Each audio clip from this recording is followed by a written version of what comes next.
All right, Wayne Allyn, welcome to War World. I'm your middle-class warrior, relentless freedom fighter, capitalist evangelist, conservative rock star, and all-around badass Wayne Allyn, warrior for God, guns, gold, tax cuts, term limits, and Trump. That's how we save America, capitalism, and American exceptionalism. Although I realized just yesterday, I said I was going to add a new word from now on. I'm a warrior for God, guns, gold, tax cuts, term limits, Trump, and the wall. The wall. Always got to add the wall. Nothing more important in life than a wall. That's why every liberal lives in a doorman building or a gated community or a house with a wall around it to keep out bad people. That's why the Pope lives in a gated complex called the Vatican with the biggest walls in the world.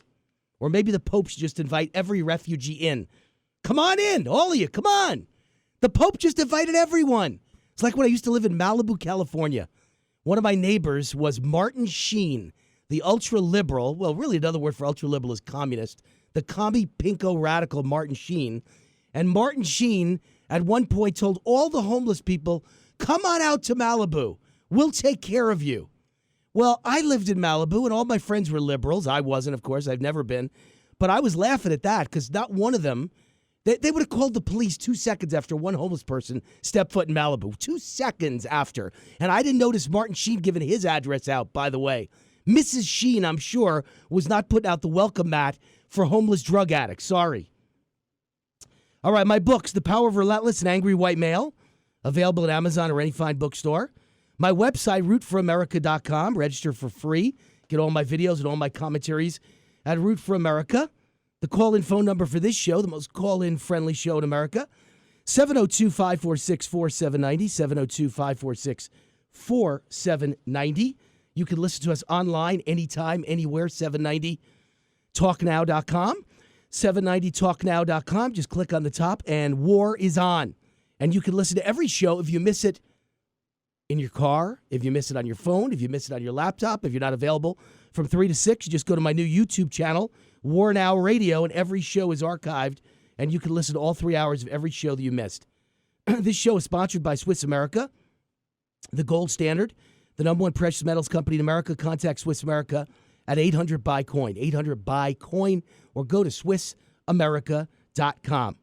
And now it's time for the world-famous Root Rant. And on Fridays, what I usually do is I read you my commentary, or I should say my column, coming out in Sunday's Las Vegas Review-Journal. And this one is entitled, Liberals Are a Danger to All of Us. Liberals are a danger to all of us. So this is my column on Sunday. Liberals are wrong about virtually everything. But the real problem isn't their ignorance. It's the fact that their ignorance is a danger to all of us. Let's examine their record. They told us for 8 long years that the Obama economy was healthy. And yet Obama's parting gift was just announced. You know, he was playing Chuck Woolery's game show host, and he was offering a parting gift. Fourth quarter GDP, a pathetic, embarrassing, humiliating 1.9%. The entire economy is ground to a stop, to a halt. And that means the entire final year of Obama's presidency, that number is now out, produced a miserable GDP of 1.6%, even worse than the fourth quarter. Obama's economy was so bad it set all-time records for futility. Obama finished up his term as the only president in the history of America to never produce a single year with GDP of 3% or higher.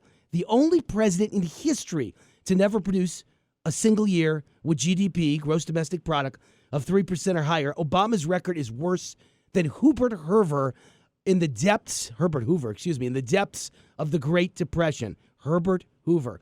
Almost forgot his name because everyone wants to forget his name. And I want to forget Obama's name, too. Don't forget Obama's own former chief economist released a study last month proving 94% of all jobs created under Obama were part-time, low-wage jobs.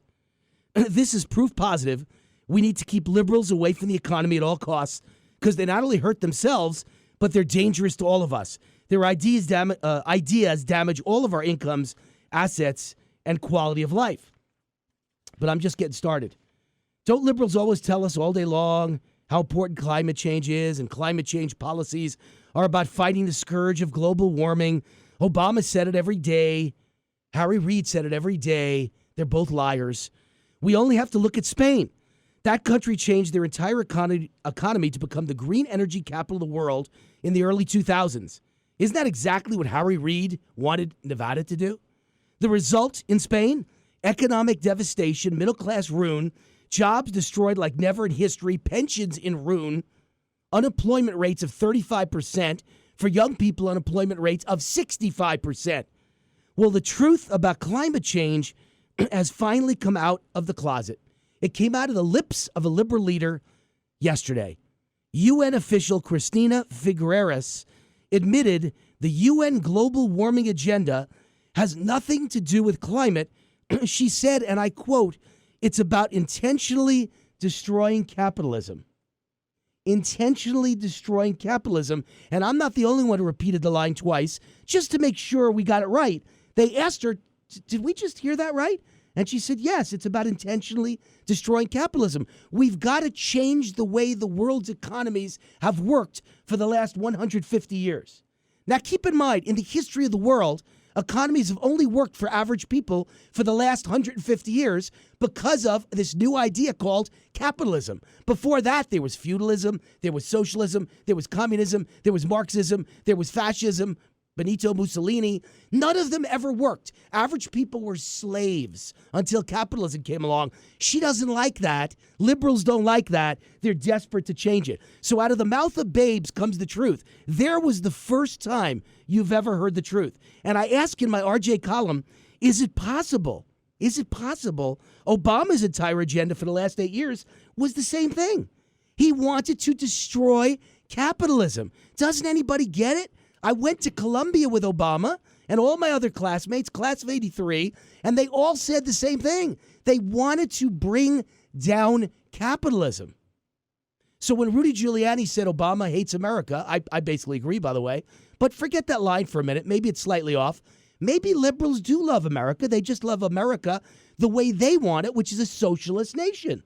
So they don't really hate America. They hate capitalism. They weren't trying to destroy the whole American economy because that would be dumb because he's the president, right? He was trying to destroy capitalism, and he was trying to be the new conquering socialist hero. That's what I've argued for 8 years about Obama, but I'll throw in the mix. I will say boldly that Rudy had it right. I believe he also hates America in Obama's case. I don't know if all liberals do. Some liberals probably love America in their own dysfunctional way, but Obama hates America. I have no doubt about that. He hates Israel, hates America, and has been the most over-the-top Muslim sympathizer in the history of America for 8 years. That's not a love of America. There's nothing about that loves Judeo-Christian values. But anyway, I digress. On to the RJ column. Back again.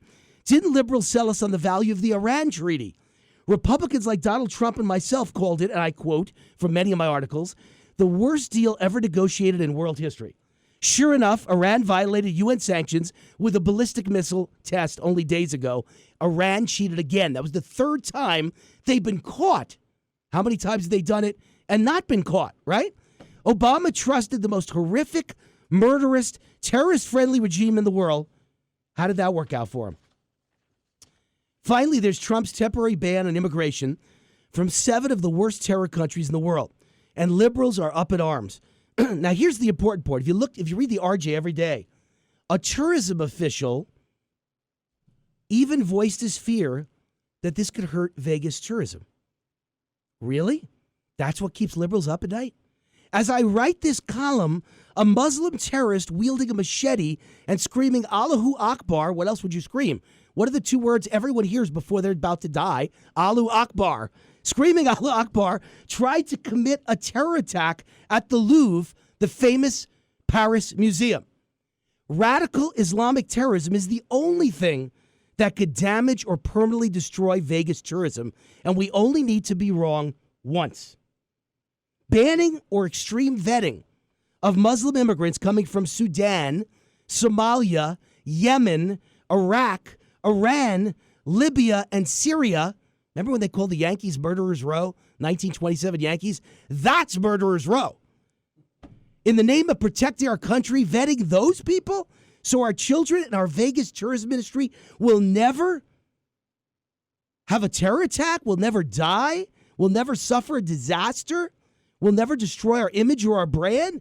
That's smart. And it will certainly, doing that will never have a serious effect on Vegas tourism. What are these people talking about? The top tourism official in Vegas is worried that banning people from Yemen will hurt Vegas tourism? Last I checked, I'm on the Strip all the time. I've never seen anyone from Yemen. I've never seen anyone from Iraq. I've never seen anyone from Iran. I damn well have never seen a Somali on the Vegas Strip. Hey, Steve Wynn, Sheldon, got any Somalis tonight in the high rollers room? What the hell are these people talking about? In a town based on gambling and tourism, Trump's policies have very little or no downside and one gigantic upside, keeping Vegas safe. If anyone stays up at night worrying about the loss of tourists from Yemen, Somalia, or Syria, or hurting the feelings of Muslims from countries that breed terrorism, and that's every Muslim country, that doesn't mean all Muslims are bad. They're not. Maybe 90% are good. But all you need is 10% of 1.6 billion. That's 160 million people that want to kill us all. So trust me when I tell you, worrying about hurting the feelings of people, of Muslims from countries that breed terrorism, instead of worrying about the danger of letting in one wrong person who could perpetrate a 9/11 style terror attack in Vegas, if that's what you worry about, you're either an ignorant, naive liberal or you are a reckless gambler. Either way, you're a danger to Vegas tourism. That's my column for Sunday's RJ. Liberals are a danger to all of us, and they're always wrong about everything. I think that'll be my next column. I'm going to show you how liberals are wrong about everything, but they can never, ever admit they're wrong. They were wrong about Iran. They were wrong about the economy. They're wrong about immigration. Name something they're right about. They're wrong about Obamacare. Sure, it's helped a few people. On the other hand, I don't know, about 150 million middle-class people either lost their insurance or had their rates quadrupled. Nobody mentions that. Liberals are wrong about everything. I'm Wayne Allyn, 790 Talk Now in Vegas, 98.1 FM in Palm Springs. And very soon we'll be announcing national syndication. You will hear me all over the United States of America. Wayne Allyn, War Now.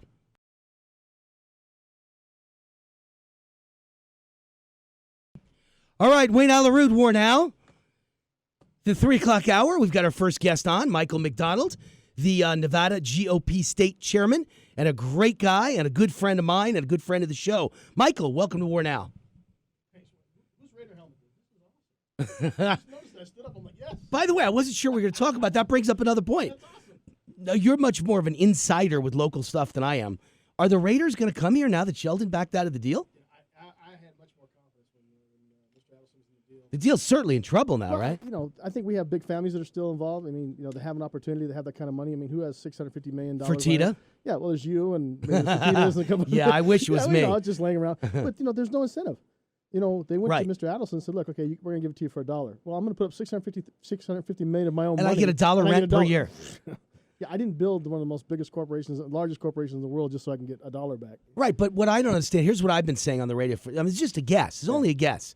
And obviously I have no axe to grind because I actually technically work for Sheldon because he owns the RJ, Right. and I've got my column there. So good. I like Sheldon. I'm on his side.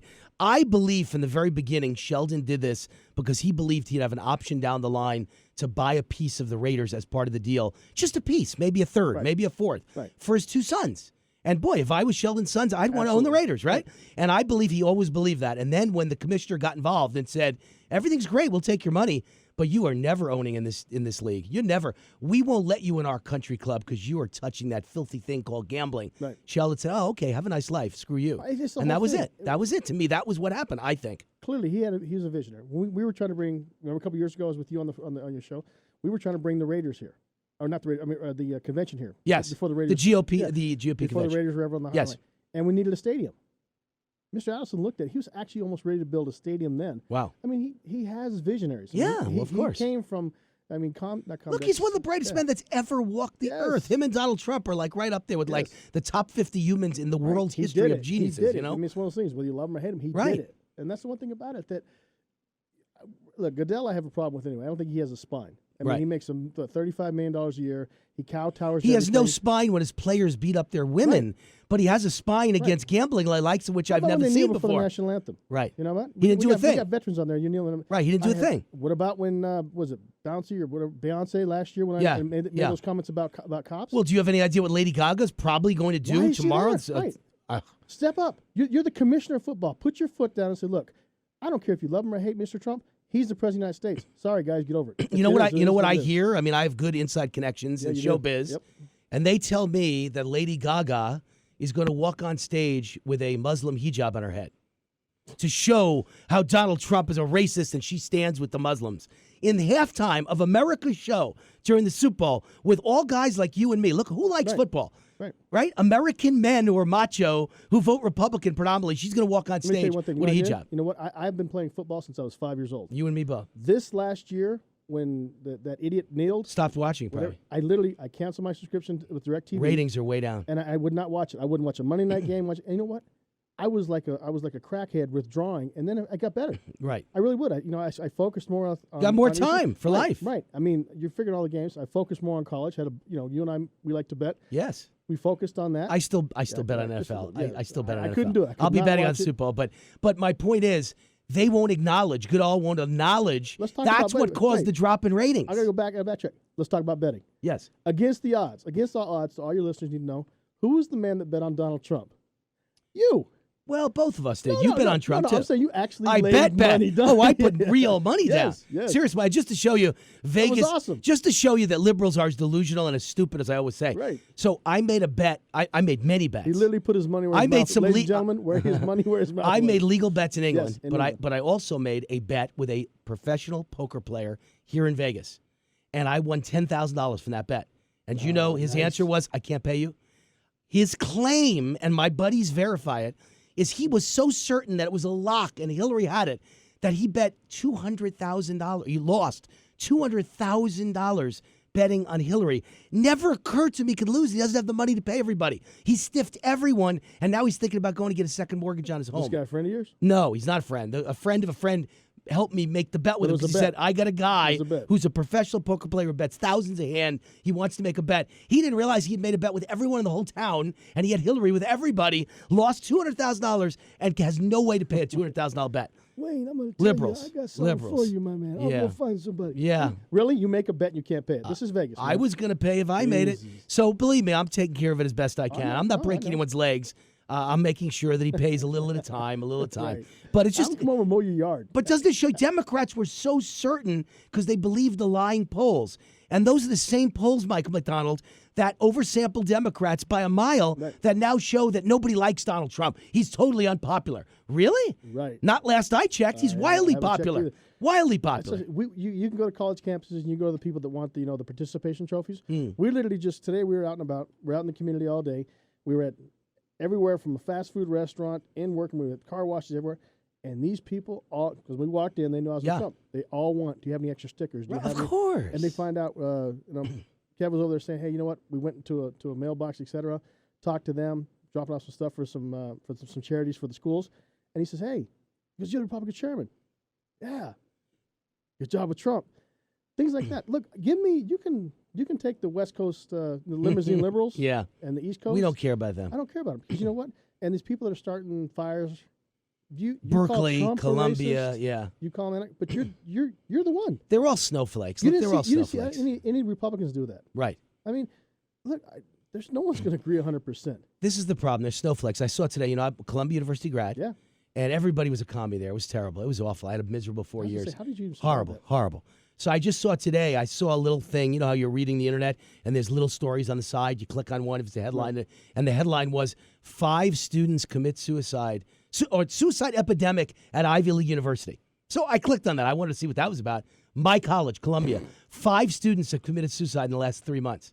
Now, that, by the way, that's since the Trump election, it sounds like to me. That's probably, in their opinion, that probably contributed. They need their safety pin. These are snowflakes. They just are afraid of life. How about this? I blame the parents. Yeah, of course. You guys, your parents did these. They were not raised right, man. If I pulled this with my parents, they would have beaten you to death before you commit suicide. Out of college, right? And said, "Look, you go work somewhere because we're not paying your tuition for you to protest." My father would have beaten me with a belt buckle before I was able to commit suicide. And my parents were Democrats. They were, no, but they were Trump Democrats. Yes. Oh, I get it. Of course. No, are you kidding Of me? course. My parents would have loved this. My parents would have liked your parents, but my parents were Republicans. But my father was a blue collar butcher from Brownsville, Brooklyn, who was a Republican, and the only one. All his friends were Democrats, but he always believed, and this is a slogan that would work today, I'm telling you, 40 years ago when I was, 50 years ago when I was 10, 40 years ago. 45 years ago when I was 10, I'm 55, 45 years ago, my dad used to say to me, the Republican Party, son, is not the party of the rich. Don't let anyone tell you that. It's the party of anyone who ever wants to be rich or hopes to be rich. That's awesome. Or who has kids who they want to be rich one day. And if they could get that message out, we'd be the majority party in America. And by the way, I think we are the majority party in America if you subtract illegal aliens voting, which brings me to my next topic. How's that for a segue? That's awesome. Voter fraud. Now, come on. I believe there's massive voter fraud. Don't you believe we really won Nevada? You're the Nevada chairman, so Yes. you're the right guy to ask. Yes, I do. And here's why. If you look at the numbers going in, and I can tell you folks, but I mean, the numbers we had going in, we were up by 7 points. I mean, if you look CNN said we were up by 7 a week before. A week before. And if Right. you look at all the numbers, Mr. Trump won. I was on the phone with his entire team. Hey, no longer I mean, Mr. Trump. Yeah, President Trump. I love that. I love it so much. No, but we're on the phone, and we're going back and forth. In numbers. Everybody was confident, Greg right? Baylor, our executive director, Jolette, everybody, Diana Orrick, our national committee woman, we're talking. We're up, we're up, we're up, we're up. And then all of a sudden, these weird things started happening. We have buses rolling in from California. Right. And we have people that are actually coming up, other union members that were saying, hey, there's shenanigans going on here. Mm-hmm. But the problem is, you have no one to blame but yourself on this. As Republicans, we have to look ourselves in the mirror. I agree. We needed a voter ID. Right. We were in the. We had a Republican Senate and House and governor. Right. Was it ever even nominated? Was it ever up for a vote? Was there ever voter ID on there? Barbara Sagaski had a bill. She did. And so did Jill Dickman from up north. Okay. Both had voter ID bills. But it never got through to where it was voted on, right? Also had a Republican redistricting, not Republican, but redistricting. Mm-hmm. Because most of the districts are not Republican, they're Democrat. Yeah. And when the Democrats are in power, they redistrict. Hey, Yeah. it's the way it's done. Ball. Right. You have the ball, do what you want. So why did they do it? Because they held it hostage. Quote, their words, not mine. Our leaders held it hostage so they could get the tax bill. Wait a minute. The tax bill was to increase taxes, wasn't it? Yes. So right. I don't get it. I'm lost. Right. Everything they did was wrong. Right. Everything. Exactly. Everything was backwards. Unbelievable. Look at this. I feel like it's a parallel universe. So this last stadium tax, yes. Who was against it? The Democrats. Right. Republicans were for. Well, that's because Republicans like football. Right. That's exactly what I was going to say. Yeah. They asked me, what do you think? I'm like, well, I'm always against taxes, right. but I said the Raiders. All right, I'll go for this one. What do you feel? I said, well, I love football, so I'm a bad judge of character. No, but when you look at something like that, we literally owned the Senate. We owned the governor's mansion. We owned everything you can, both houses, every constitutional office. No, but the leader in this case wasn't the state chairman. It was Sandoval, and that leader dropped the ball miserably. Miserably. Right. You know what? That's the whole thing. I don't care whether you hate. Just own it. Don't say that. We didn't do it. You did, because when I have these assemblymen and I have the Secretary of State and I have all these people saying, we need to have this, we need this, and you don't pass it. Right.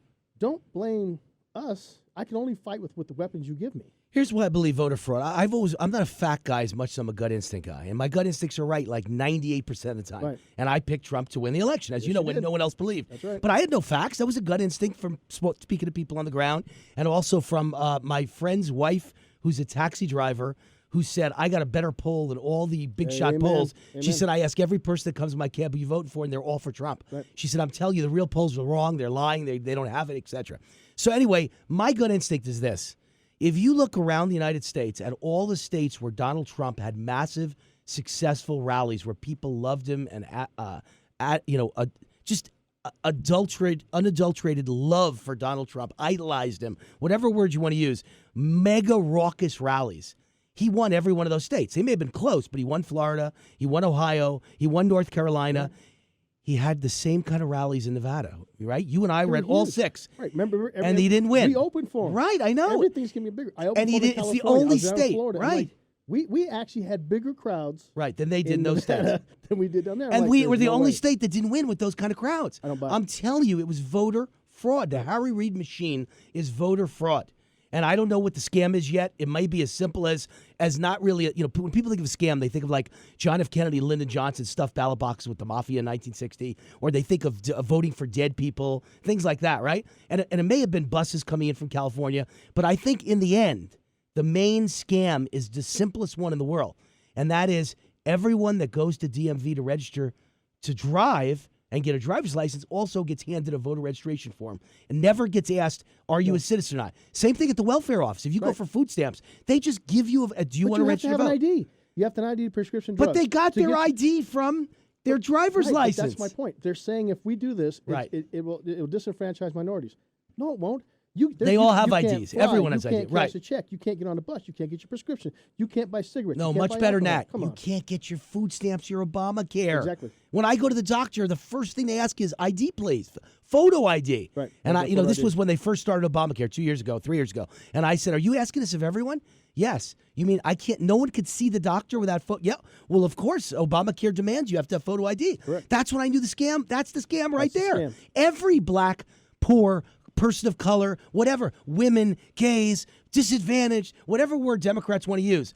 They've all got the same ID I do because they couldn't collect their benefits without it. No, You can't collect no Social doubt. Security without it. Medicare, Medicaid. They've got ID. Now here's the thing. I'm going to write a column about this in the RJ. Please. Do you know that in Mexico you can't vote without government issued photo ID? Were you Yes. aware of that? Yep. Were you aware it's a photo and a thumbprint? Did not know the thumbprint. I know you had to have an ID. With So your they photo on it. match your fingerprint when you vote in Mexico.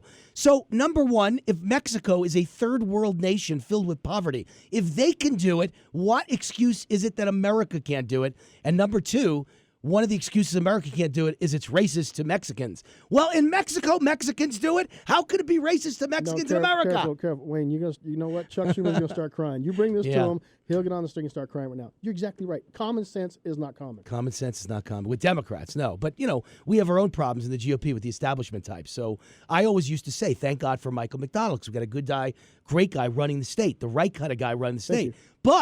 But it doesn't matter if you have voter ID, if you have no voter ID, I should say, and they're able to steal it from us, then it doesn't matter what great things you do. Right. And also the problem is we have some great elected officials, constitutional officers inside the leadership, and they're overshadowed by some of the deeds that are done by some of the people that are in power. Yeah. Look, this is about money. By the way, I like Adam Laxalt, Yeah. and I like Dan Schwartz. There's Dan two Schwartz, as an example Adam that I really Laxalt, like. And that's one thing you start looking at that. You look at people that are really doing their job, that are, Barbara Sagaski and I in our office, we had an open line going back and forth during the election. There were major concerns because I'm hearing in the community, like you and I, we have Yes. You're saying, wait a minute, there's buses, people calling. Look, I just dropped a busload of people off from California, came in, and they went to a poll. Well, why would they be Well, where did going they to say a that? poll? On my show they said Yes, that. Yeah. Right. And then the other thing is we start looking, wait a minute, who are these people? How about people, quote, there's people right now that are working in the hotels that are not, they're not American citizens. They're on a visa or whatever they're on. And they went to vote. They voted. And you know why? They were given a lunch ballot. Right. These are people I've talked to. Right. They didn't know. Right. Look, here, But you're saying people who work at the hotels. I'm saying all over the state, know. any human being that goes to get a driver's license is Right. asked, do you want to register to vote? Right. And by the way, aren't they putting on the ballot? Aren't Democrats putting on the ballot in Nevada for 18?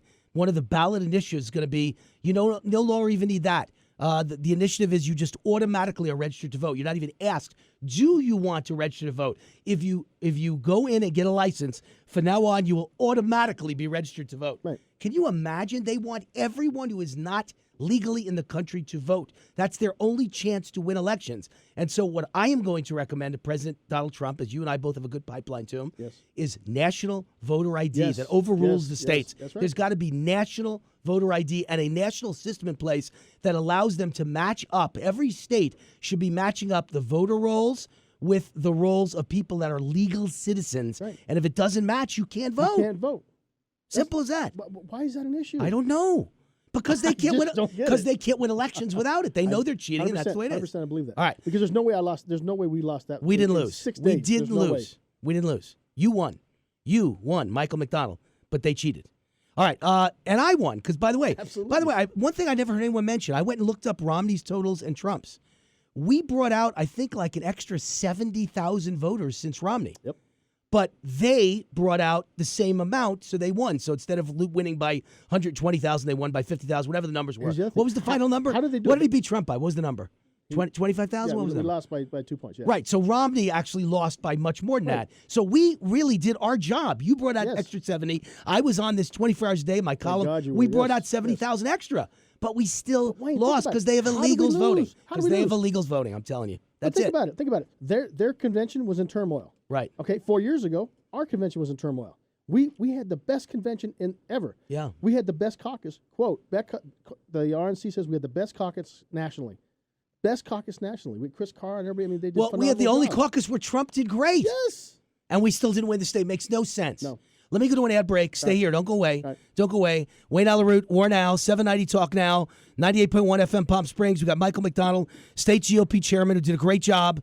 But we was robbed. I'm telling you, we was robbed. We was.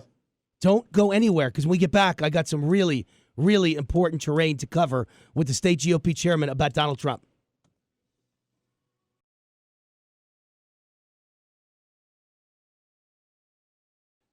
All right, Wayne Allyn Roots, War Now, soon to be nationally syndicated, so tell your friends, tell your relatives. And speaking of relatives, all over the country, Jeannie Child is a big fan of the show, and she's listening right now.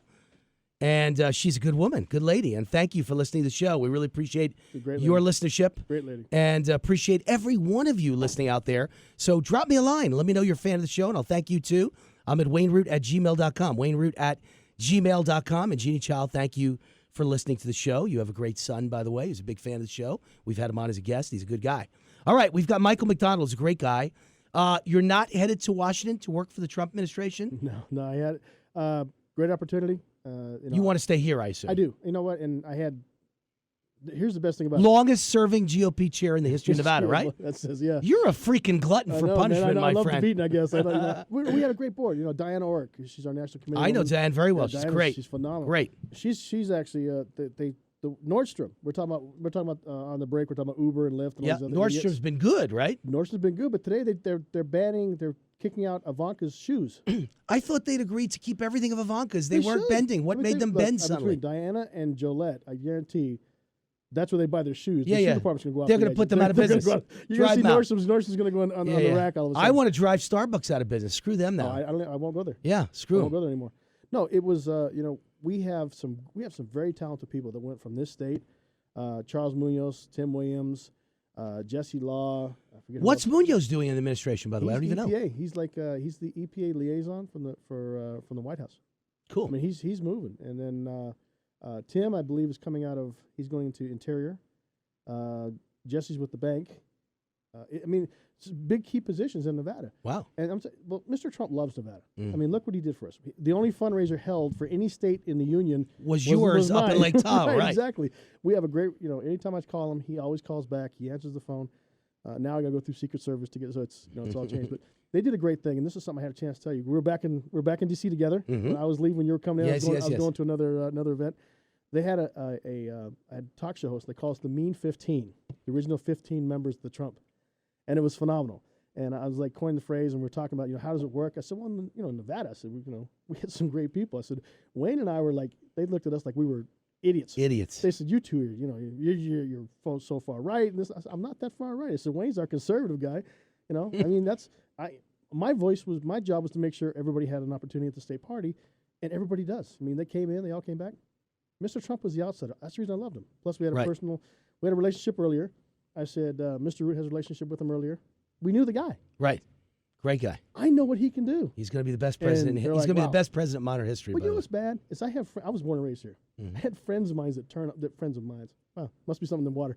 Friends of mine that turned on me because I was back in Trump. They just didn't want to speak to you anymore? They made comments on the And are these thing. Republican friends, by the way? No. Okay. They're Democrats. Democrats hated him from the beginning. I mean, it was just hate at first sight. But this is my point. You can't broad brush everybody that supports Mr. Trump as a racist, Pelosi. Sexist, homophobic, right. Islamophobic, Right. whatever. People that know me know I'm none of that stuff. None of it. Today, Pelosi goes on and goes after Bannon. She calls him a white supremacist. Yeah, they're out of their minds. But I believe. You know what I believe that all originated from? If I'm not mistaken, there's no one in the whole world who ever said a single word about Bannon being a racist or Bannon being anti-Jewish, except I believe a divorce. In his divorce, his wife's lawyer said he once said something about sending the kids to a school with too many Jews. Now, first of all, I'm Jewish, as you know. You're Jewish, right. And by the way, I would say the same thing openly. Right. The whole reason I didn't have a good time at Columbia University was too many liberal Jews. That's not against Jews. That's against liberals. It's a statement. It's just I don't want my kids being around liberals. That's all it was. Got nothing to do with a dislike of Jews. I'll bet you My Steve Bannon. Your friend, Jared. I mean, when he Jared Weiss, yeah. Yes, it's my boy. Yeah. Same thing. You two went to UNLV together. Oh, he's my boy. Yeah. He's great. So, I mean, look, here's the deal. Steve Bannon's always been super nice to me. Always. He knows I'm Jewish. This is ludicrous. There are people on CNN that said Steve Bannon is not a white supremacist. He's not anti-Semitic. I'm like, guys, but see, here's the point, Wayne. There's so much out there. They're making themselves look like idiots. And this is what I talk. They're their own all worst our chairman enemies. and everything else. We need to rally behind our chairman in the state of Nevada. This is a perfect opportunity. No infighting in the Republican Party. Whatever happened in the last legislature, okay, call it what it is. You know, people want to start pointing fingers why we lost. That's a conversation. Fine. You know what you do now? Pick it up. We got an election in 18. Mm-hmm. You know, we got the senator, we got the governor, all our constitutional lieutenant officers. governor. Right. Put your shoulder down. Go to Right. work. I agree. That's what has to happen. Has to happen. Right. You know what? We'll fight inside our house, but when we go outside, it's lock stop. But that's a family thing. And see, you know, you're from that, like, kind of, I know you were raised here, but you're still more of a, to me, you're an East Coast That's what we said. mentality. More at least, And I'm an East Coast mentality. right. And you always lock around the family. Right. And you could say whatever you want in the family gathering, but outside the family, you only protect the family. Right. And that's the way I think. But that's not the way people think, for the most part, on the West Coast. You know, there's a lot of backstabbers on the West Coast. There's a of the lot United of States. people that are very frustrated within the party. I mean, we saw this over the last couple of years, and they're on your show. They call in on your show. Many of your listeners that, you know, we hate the people that. And at the end of the day, I said, guys, we elect them. They legislate. That's when they go to legislation. It's like your kid. Your kid went to, you know, kid's now off. Your job stopped. Our job is to surround it and plow the road, and that's what it is. It's blocking and tackling. Everybody keeps saying that, but it is. Mm-hmm. Our job as the state Republican Party, and if you're a member of the Central Committee, our job is to block and tackle and plow the road. That's it. And we come together, help each other out. And, you know, if they're backstabbing us, we handle that in house. I think your job and my job now, because we both know Donald, we both know President Trump, is that we have to convince him to go after national voter ID. Yeah. We've got to make that a priority of his administration. Right. And when you look at the things he's done in the first 2 weeks, he tackled things in 2 weeks that my hero Reagan didn't tackle in 8 years. He's going after everything I've ever believed in. So he should be an automatic yes to national voter ID. That's how he gets automatic reelection in 2020. Make sure that there's no fraud. That's all. That's all you got to do. And guys, you know what? We get in the ring together. Your boxing gloves aren't loaded, right, like they were here, and we're able to go forward. Look, and here's the other thing, Wayne. When I talked to President Trump on the plane, we knew we were up against the Reed machine. You know, you can say whatever you want about it. This guy built a machine. They're good. I'll say they're good. Yes, phenomenal. They're very good. And I knew for a fact what we were up against, but I thought we could beat them because we united the Republican Party. Well, you beat them 2 years ago, right, but we united this Republican Party better than I've ever seen. Right. So that's what I'm telling you is voter fraud. That was even after, you know, what happened at the legislature, right, and everybody was upset about the taxes, and we had business people that were upset. Guys, we still came together and coalesced around a candidate. Right. We still had the best caucus in the United States. Right. We still raised the most money in the history of the state. We raised the most money at one single event that Mr. Trump did for me. And I knew for a fact we're turning that corner. I'm like, you know what? I'm with you. I'm in the ring. I told you we were not supposed to lose. Tyson, you know what we were saying? not supposed to lose. Yeah, no, we had. Look at some of the candidates they had. This Jackie Rosen. When they named her, I thought it was because they couldn't find anyone else to run in his district. She's a nobody. She's a nothing. She's almost like, remember when the Democrats won the legislature, they swept the Senate and they took Heck's seat, I believe, right? Didn't they? There was a point, one time right? Joe lost, and they ran like two nobodies who never campaigned, and that's when you know that they've got massive voter fraud working for them. And here they have Jackie Rosen running against a great candidate, Danny Tarkanian, and yet she wins by a couple thousand votes. She's a nobody. Never heard of her. I'm telling you, voter fraud up and down the ballot. Sure as I'm standing. The messaging, we also had a problem.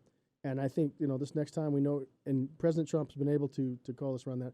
When we had Mitt Romney that came out and he's gone after everything, and that hurt us when he came here, when he got on stage and denounced Trump. Then he went into the community. And it hurt us when Joe Hex denounced Trump. Yeah, it hurt us when Crescent Hardy denounced Trump. Those were all giant mistakes that hurt the ticket. It hurt us when all of our guys got in office and 2 years ago passed the biggest tax increase in the history of Nevada. But still, we were winning. Yeah, still we were winning, yes. We were coming around that corner. And even people that were never Trumpers started to say, you know what? Okay, at least I understand. I mean, they still were antagonizing, but they started showing up. Right. We had walks going out. We had Barbara Sagaski, Dan Schwartz, Ron Connect. We had all these guys start coming out, and they're walking with people to try and get people elected.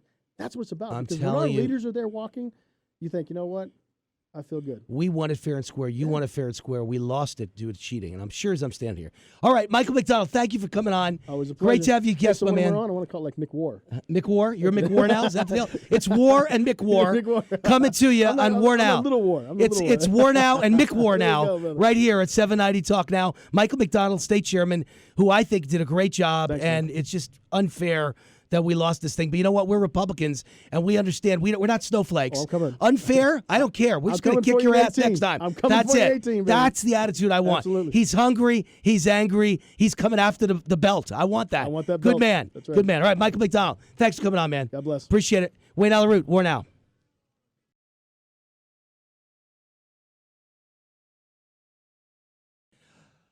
All right, Wayne Allyn Root, we're back for about 20 seconds. Just enough time for me to tell you we're going to the news. And after the news, that's when I'm going to be taking your calls, 702-546-4790. Calling all callers. Make it rain for Wayne. We want your call, 702-546-4790, or in Palm Springs, toll free, 844-263-8232. 263-8232. 263-8232. All right, Wayne Allyn Root. We spent the 3 o'clock hour with State Chairman Michael McDonald, and we had a great time. And he's a good man, and I think he deserved better than what the result that came out in the state. I mean, it just was an atrocious result, and I think we won. I continue to believe voter fraud was the key, especially, in particular, illegals voting in this state was the key to the Democratic victory by only, I think it was 25,000 votes over Donald Trump. Very close victory, and it just doesn't jive with what I saw on the ground and my gut instincts that we were going to win the state and probably win it going away. But if someone cheats, then you're not going to win it going away, right? The Root Rant is always what I start the 4 o'clock hour with, and there's so much to talk about, things to rant about, meaning in a negative way, and things to celebrate in a positive way. Donald Trump signed executive orders rolling back Dodd-Frank and the fiduciary rule, both of which I can't stand. So good job, Donald. Great job, actually. Great job. And let's read a little bit about what Trump's executive orders mean. President signed 2 executive orders aimed at starting the process of rolling back the regulatory system put in place after the financial crisis. Among the targets are I don't like the way they describe these things, rules that protect against predatory lenders, force brokers to lower fees for retirees, and ban proprietary trading. Now, when you hear things like that, you immediately think, oh, those are good things. We wanted those. Why would Donald Trump want to undo them? Well, if they stop you from doing business and making money and people get fired and no one gets hired, you wonder why there are no jobs in America. They're not good things. Dodd-Frank was a nightmare. You know, I got caught up in the middle of Dodd-Frank. I had a publicly traded small little NASDAQ company, and they called it NASDAQ OTC, NASDAQ over-the-counter. And for years, that was a gold mine. It was a way to make tremendous amounts of money to be a publicly traded company. A small one was great until Dodd-Frank came along. Dodd-Frank destroyed any ability for a small company to function on Wall Street. And if they undo Dodd-Frank, I may very quickly have a public company again, because then it'll be time to get back on Wall Street and let people trade your stock. But it was to the point where people like me were legislated out of business. Why would you want to do that? Why would you want to take a middle-class kid like Wayne Root and give me no right to ever make money in the world and take a company public? Now, the way it is now, so many rules and regulations, only a gigantic company can ever go public. Only $1 billion company can go public. But as recently as the year, 1995 through 2001, you could have a brand new company with, say, $100,000 in the bank that had done maybe $500,000, $1 million in business last year, and you could take it public. And if it was the wrong thing to do and people don't like it and put thumbs down, then you go out of business or your stock would trade for just pennies. But if it was the right thing to do and you made money and you rewarded people and they profited, your stock could go up tremendously and you'd become a millionaire. Why would you want to take that away from America? So he's ordering a review of all the Dodd-Frank rules enacted after the 2008 financial crisis, halting the fiduciary rule that would require advisors on retirement accounts to work in the best interest of their clients. That sounds so wonderful. That's typical Democratic BS. Lie speak. It's all lies. What it basically does is it leaves you open to lawsuits. Anything you do, good or bad, everything you do, you're going to get blamed, you're going to get a lawsuit.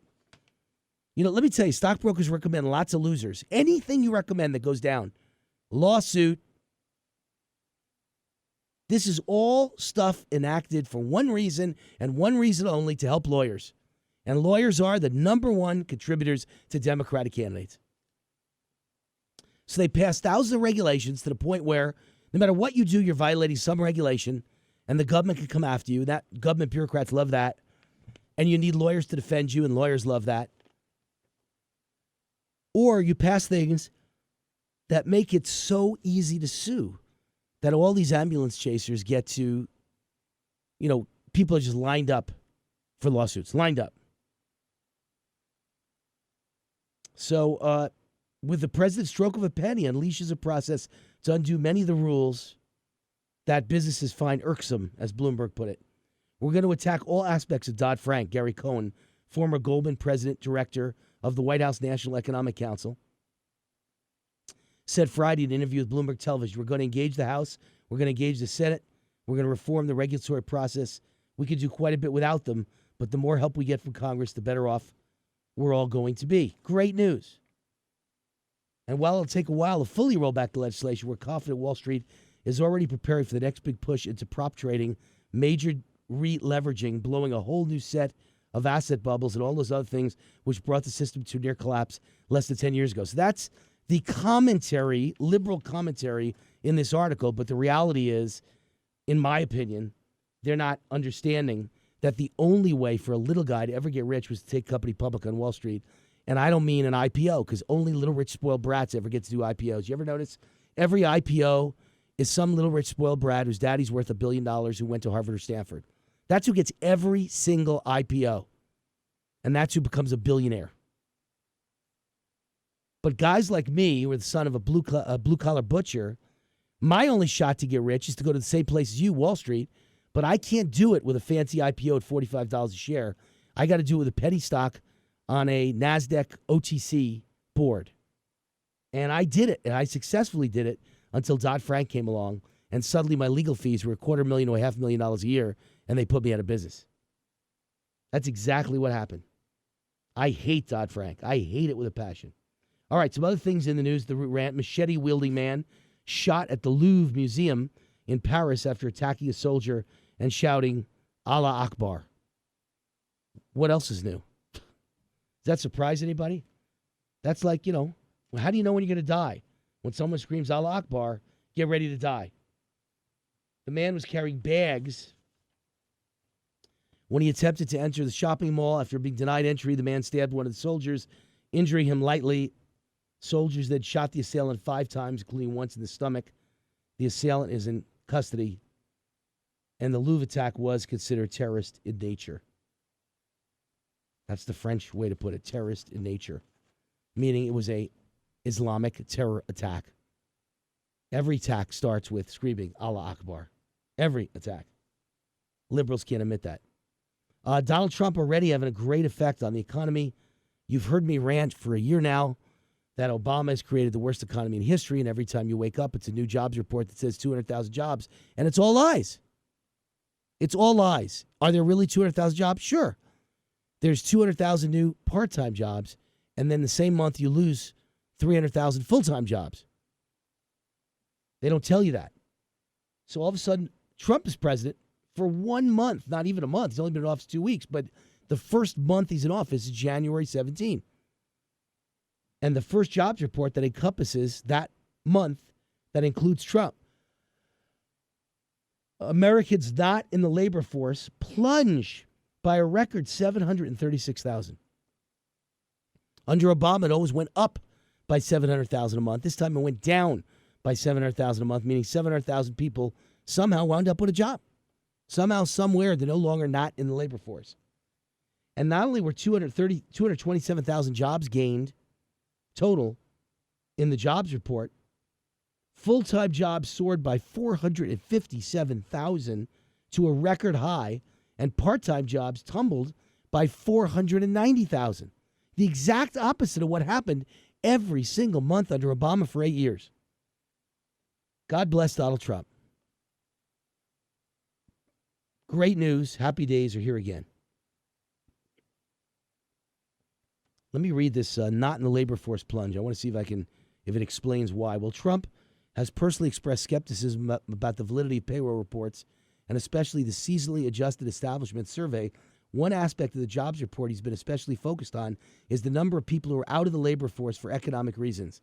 This is the infamous 95 million number. I've quoted that 100 times, probably 100,000 times in media interviews and in articles I write. 95 million working age people not in the working force, not working, not in the labor force. He brings us up every time the strength of the Obama recovery has been mentioned, which is why we are confident Trump will be happy to learn that in January, while the U.S. economy added 227,000 jobs, the household survey showed the number of people not in the labor force tumbled by a whopping 736,000, the biggest drop in history, bringing the number of Americans not in the labor force down to 94,366,000. One of the direct consequences of this move is the unemployment rate went up as the civilian labor force grew from 159,600 to 159,700, even as the number of employed workers actually declined by 30,000. It also means the labor participation rate rose from 62.7% to 62.9%. So, in other words, more people are participating in the labor force, more people are employed with Trump as president, and more people are less people are now in the not in the labor force number.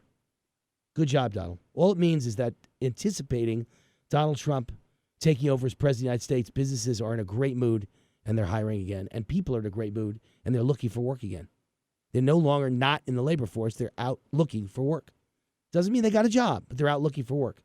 That's a great sign. Donald Trump strikes again. Wayne Allyn Root, War Now. When we get back, great guests, your call, 702-546-4790.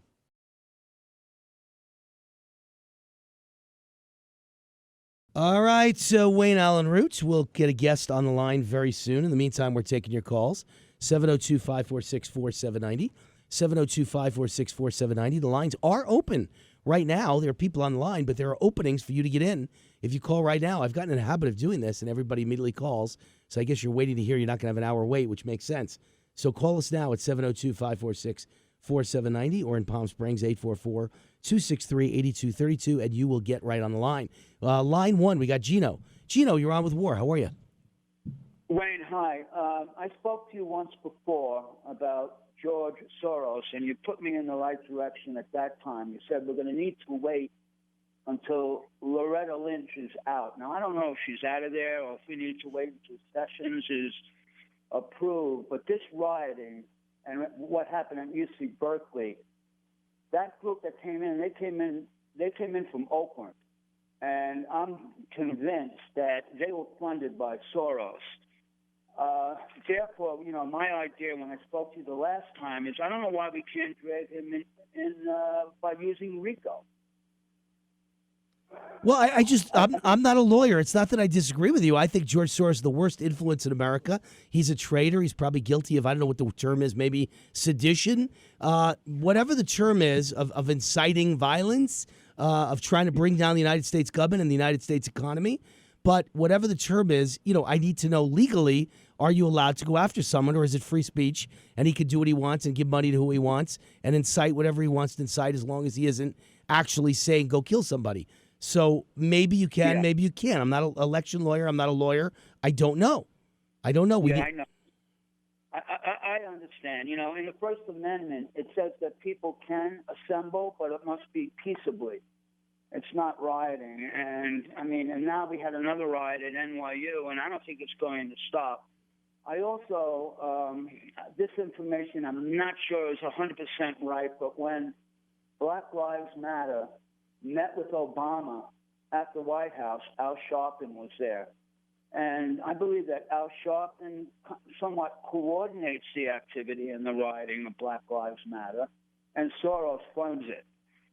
So, it's some of the information, I've tried to follow it closely, seems to make sense that I would have that opinion. But it's got to end. Yeah, well, we know Soros is the biggest problem in the world today for the United States, for Donald Trump, for the United States economy, for middle-class people. You name it, the biggest problem in the world today. So I'm with you. I'm with you, Gino. Thank you for the call. Thank you for the first call. Thank you for the second call. Appreciate them all. We've got Kevin on line 2. Kevin, you're on with Wayne Root. How are you? War, your show's great. I love it. Thank you, You Kevin. have a lot of energy. Thank you, sir. Yeah, I just want to make a comment on the media. The liberal media is just everybody knows how pathetic they are, and Donald Trump's got to be like Evel Knievel. They're going to knock him down, and he just got to get up, and he keeps getting bigger, and he keeps doing better things, just exactly like Evel Knievel did when he crashed. He got up, shook it off, and he went and made a bigger jump. Right. Well, that's the story of my life. I wrote a book called The Power of Relentless, and it's about just that. It's not, I wouldn't use Evel Knievel as an example. I would use 1,000 people. Evil is an example, but I mean, there are 1,000 examples from history of people who get knocked down and keep getting up, back up. But I would use the Energizer Bunny. Donald Trump has to just keep going and going and going. And Winston Churchill said it best: when you find yourself walking through hell, just keep walking. And so. You never want to slow down. You never want to stop in hell. You got to walk right through it. And that's what Donald Trump needs to do with the media. I'm with you. Yeah, I agree. All right. Keep up the good work. Thanks. Hey, thank you. I appreciate your listening to the show. I appreciate you calling in. And I appreciate the compliments. And by the way, that's what I am, a man of energy. That's all I do is energy. I am Energy Incorporated, and that's what keeps people excited. And I don't think it's conceited to say that's why I think I'm one of the best radio hosts in America, because people like energy. People want energy. People need energy. People crave energy because there isn't enough of it in the world. That's why coffee's so popular. That's why drugs are popular, because people take drugs to get energy. People drink coffee to get energy. Well, I am your energy, from 3 to 6 every day. That's what I do. I keep you energized. I keep you up. I keep you positive. I keep the momentum going for Donald Trump and all the Trump fans. That is what I do. And I think there's very little of it on the radio. Very little of it. Not too many people have a lot of energy. I was talking yesterday about Sarah Silverman, the comedian in Hollywood, who was so stupid and so clueless and so delusional, so out of touch, living in her own private Idaho, as they say, that she actually thought the military should do a coup against Trump. And I found that so strange and curious because she obviously doesn't realize the military loves Trump. The average military guy or gal loves Trump. And they would do a coup against an Obama before they do a coup against a Trump. But they're not doing a coup against anyone. That's what makes America great. There's no coups, period. There's no coups, period. So the end result is it's just a ridiculous thing to wish for. But I found an article online about some big shot in the Pentagon under the Obama administration, of course. So normally you say someone's in the Pentagon or someone's in the military, someone's in the Marines, someone's a 5-star general. Someone like me is really impressed. But if Obama appointed them, they're crap. Doesn't matter if he's a 5-star general. He's crap. Obama wouldn't appoint someone unless they're crap, unless they hate America, unless they think exactly like Obama. Everything's about social justice, equality, income equality, and income redistribution. Diversity. Everything's about diversity. Any general who thinks being in the Army is about diversity is a moron and should be stripped of all his stars. So here's a person that was in the Pentagon under Obama saying that I really do believe it's now a plausible scenario that senior military officials would simply tell the president, no, sir, we're not doing that. About as close to a coup as you could come because Donald Trump's a danger to America. Yeah, okay. This is once again to the delusional left. Just like Sarah Silverman. If you're so dumb that you spent your life in the Pentagon and you believe military men with crew cuts, with 57 stars and ribbons and rewards hanging from their chest, if you think they don't like what Donald Trump is doing, they don't like a guy who wants to destroy ISIS, who wants to set ISIS on fire in a cage. They don't like a guy who wants to build a wall. They don't like a guy who wants to have a temporary ban from people coming from Muslim-majority nations that are dangerous, that breed terrorism, and that don't have secure screening systems in place. You think military people don't like that man, Donald Trump? You're delusional. You're dreaming. So it just shows you, how bad, how out of touch the left is, how one-dimensional. They actually think everyone thinks like them, and no one in the military thinks like them. I've seen the polls that show 70% of military people voted for Donald Trump, whether in the military current or whether veterans, they all voted for Trump. And I'll bet if you poll generals, or I should say officers, maybe captain or above, lieutenant or above, if you did lieutenant colonel and above, I guarantee you it'd be like 95% for Donald Trump.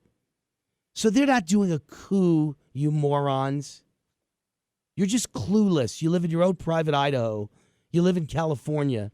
And you think the whole world thinks like you snowflake. It's a joke. All right, we're going to take a break. We come back. We've got our guest. All right, we'll come back to Jenny Beth Martin, who is the co-founder of the Tea Party. I mean, this gal really changed America by co-founding the Tea Party.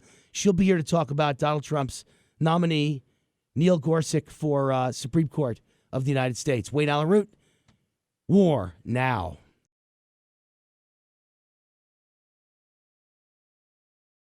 All right, Wayne Allyn Root. When the band plays Hail to the Chief, they usually do aim the cannon at people like me. So I love that song. I've always enjoyed that song. And I'm not a senator's son. I'm a son of a butcher, an SOB. And I think that's why the show has exploded. Because I think most of you out there have that same feeling that the cannon's always been aimed at you. And you're not a senator's son. You're not even a state senator's son, let alone a U.S. senator. And so I think this show appeals to you. It's the same reason Donald Trump is president of the United States. It's the same reason the Tea Party movement was born. Taxed enough already doesn't apply to rich people, although I think most rich people are taxed too much too. But it applies to middle-class people and small business owners. And we've got the founder, one of the founders of the entire Tea Party movement and the co-founder of the Tea Party, Jenny Beth Martin, who I've met on many occasions, great gal, and a great patriot. Jenny, welcome to the Wayne Allyn Root Show. How are you? I'm great. Thanks for having me on. So we've got you to talk about Supreme Court nominee Neil Gorsuch. Am I pronouncing that right? Gorsuch, I think. Gorsuch. There we go. Neil Gorsuch, who's a young guy, by the way. I was really shocked by the fact that he's 49 years old. That would make him the youngest Supreme Court justice by far, right? It would, and he has a very good record. So to have him on the court for the next few decades, possibly a couple of decades, would be very good for our country. Yeah, I trust you as kind of the, I guess I'd say the common man or woman's expert on, people that are Tea Party quality, people that believe in the country, people that believe in patriotism, people that believe in conservatism, people that believe in Judeo-Christian values, people that believe in capitalism. I think the Tea Party defines that, and you were the co-founder of the Tea Party. So therefore, I trust your view on this, and he is that kind of guy that will make us proud, right? I think that he will. I don't know him personally, but what I have learned about him that I really like, and I think that people who support the Tea Party movement are going to like, is that he stands for the rule of law. He thinks it's very important that laws are written down. Without laws being written down, we don't know if we're obeying them or not, and it infringes on our freedom because we don't know what we're allowed to do and what we're not allowed to do.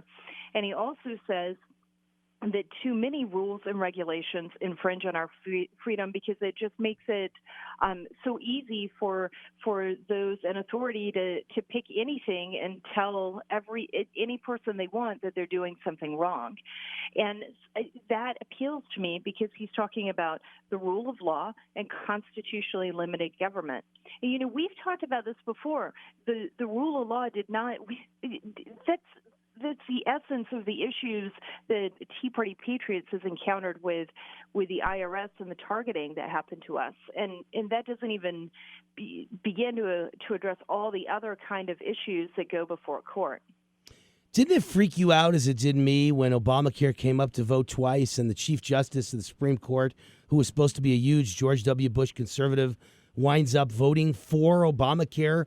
The final determining 5-4 vote in the first one and then joining with the majority in the second one as well to pass Obamacare. I could never quite figure out where Roberts was coming from on those two, but it sure shocked me and it sure disgusted me, and it just doesn't make sense that anyone who's considered a conservative would support and uphold Obamacare, right? It really does not, and it did shock me then. It disappointed me because I thought that we could be optimistic about him when he was appointed to the court.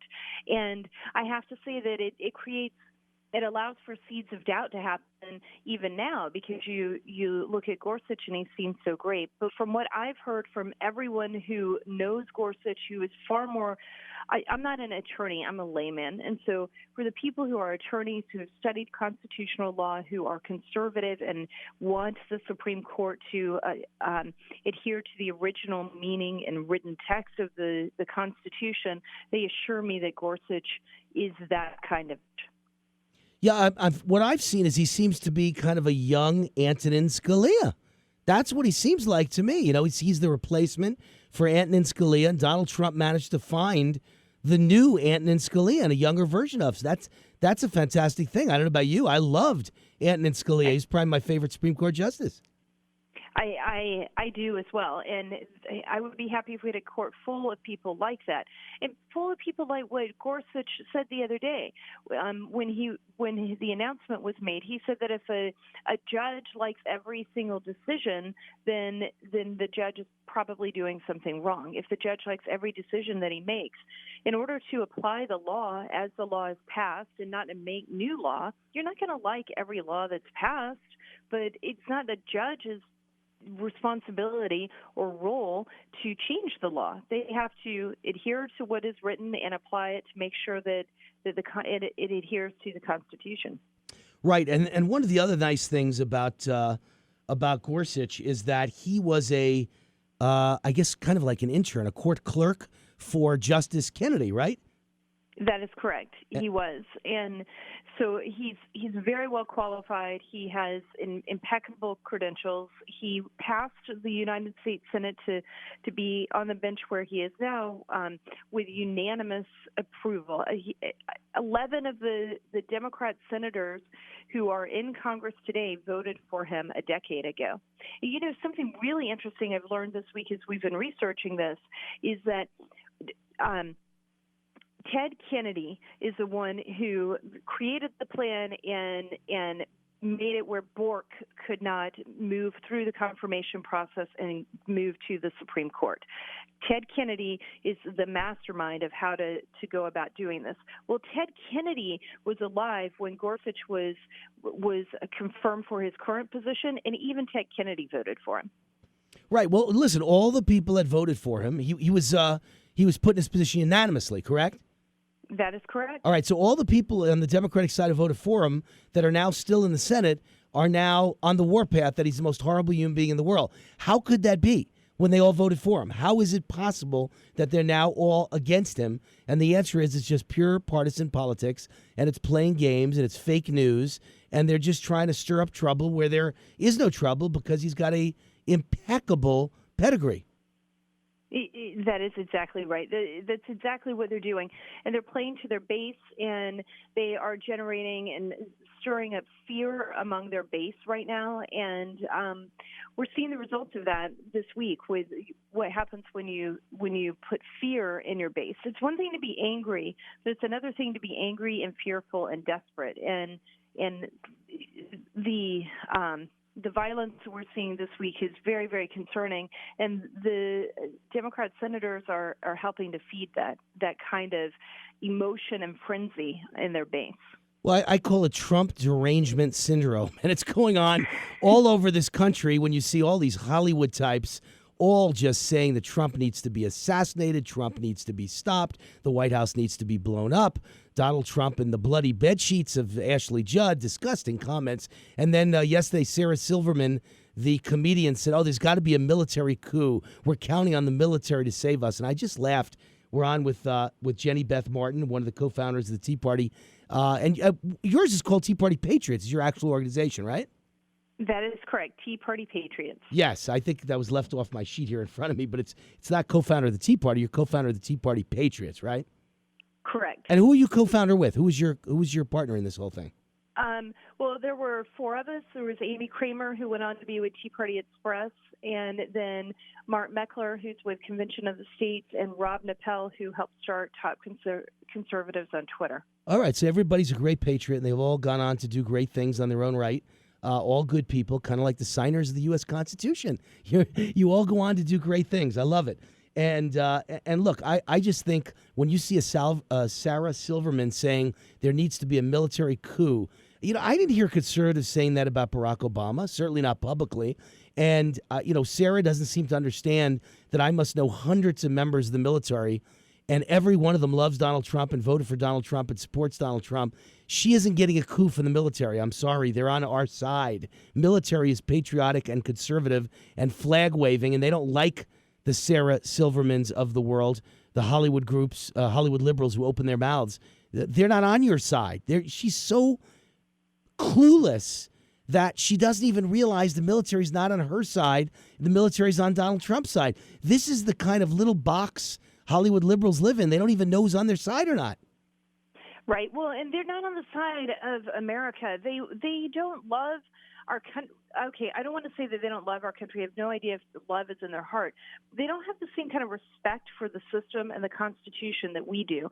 We understand that even when we do not get the results that we liked, we were just talking about the Supreme Court decision on Obamacare. Even when we didn't like those results, we respected the results in that they happened the way they are supposed to happen, and we worked within the system to change it. We didn't go smashing up buildings, lighting fires, calling for assassination attempts or anything else. We worked within the system to change it. It didn't mean we weren't outraged. Of course we were outraged and angry, but we took that anger, worked within the system because we love and respect the system so much that we want to see our country apply the Constitution and have constitutionally limited government.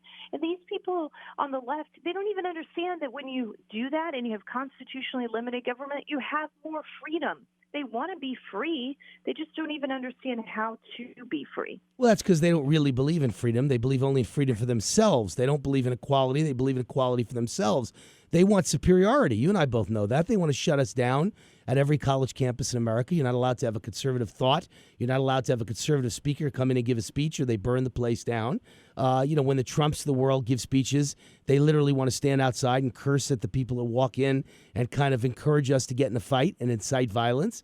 They're not into, they'll lock hands and block traffic and totally, completely ruin your day and leave you stuck in traffic. But God forbid Donald Trump passes a temporary ban from countries that are dangerous and have hateful ideologies that could send people to America that will kill us.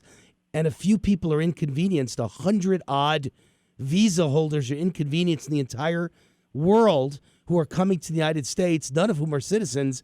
Oh my gosh, you've inconvenienced 100 people. No recognition that when they have their liberal rallies, they inconvenience thousands of people at a time.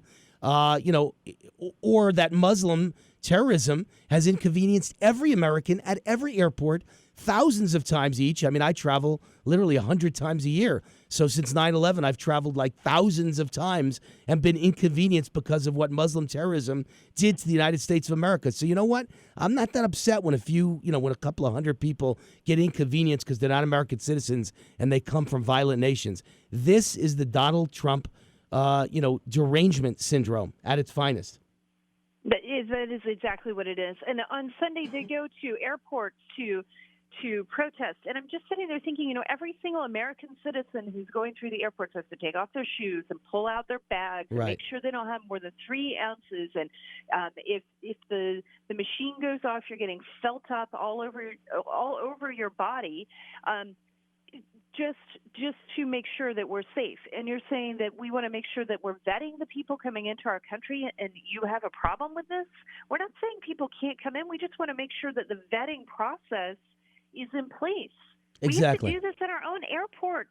And by the way, the one group we are saying they can't come in is from 7 specific nations that are tourism hotbeds, tourism breeding grounds, and they're countries the likes of which I don't think America would be terribly missing if a bunch of Sudanese or Somalis or Yemen people, I don't even know what you call a person, Yemen, a Yemeni? I don't know. I have no idea. But our country is not exactly, dying because we don't let people in from Yemen, Iraq, Iran, and Syria, a war zone. So that's a temporary ban until we could figure out how to specifically extreme vet people coming from nations where it's dangerous, it's a war zone, they breed terrorism, and they teach people to come here and hate us and kill us.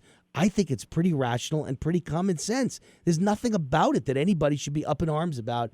But, you know the way liberals are, Jenny Beth. That's the reason you founded the Tea Party Patriots. That's the reason that I've been so, up in arms for conservative movements, because we're dealing with deranged liberals. They're just unhinged. That is correct.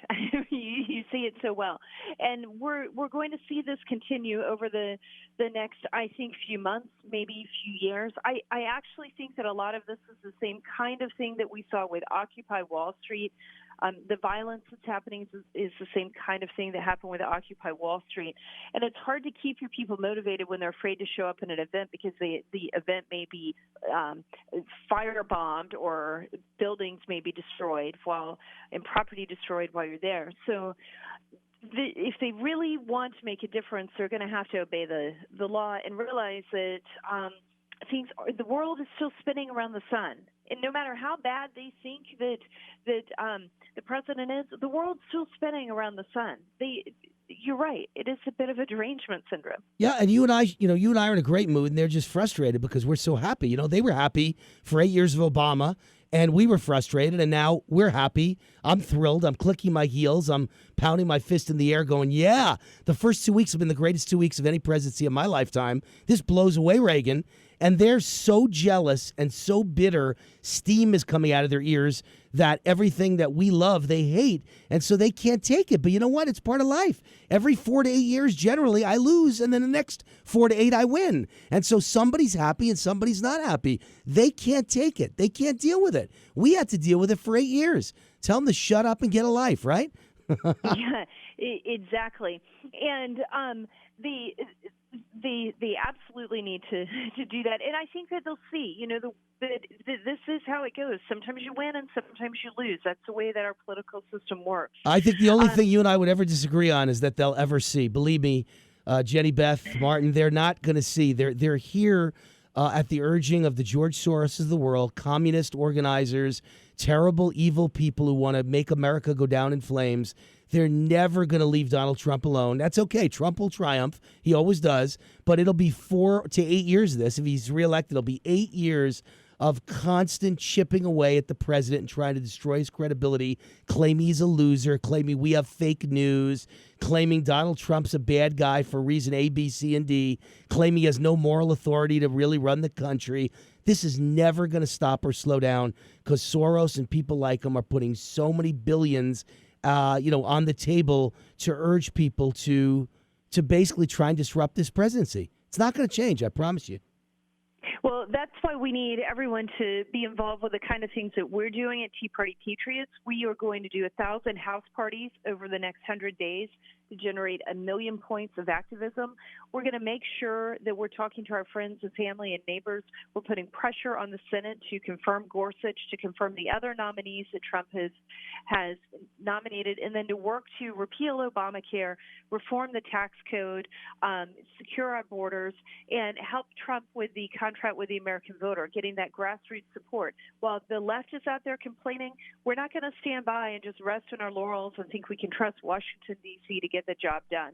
We're not going to let them intimidate people in Washington and prevent them from doing what they've been elected to do and to listen to the mandate we gave them. All right, Jenny Beth Martin here to give our great side of the story about our new Supreme Court nominee by Donald Trump, Neil Gorsuch. And she did a great job, and we appreciate you coming on the show. She is the co-founder of Tea Party Patriots. Thank you, Jenny Beth. Thank you. God bless. All right, Wayne Allyn, War Now. When we come back, your call, 702-546-4790, 702-546-4790, toll free in California, 844-263-8232. And when we come back, you are on the line.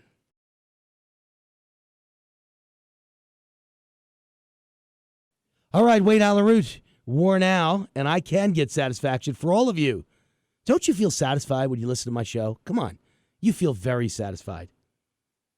What was that famous line of Rush Limbaugh, broadcasting in excellence, wasn't it? Or the Excellence Broadcasting Network?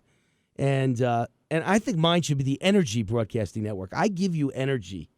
And when the show's over, I give 110%.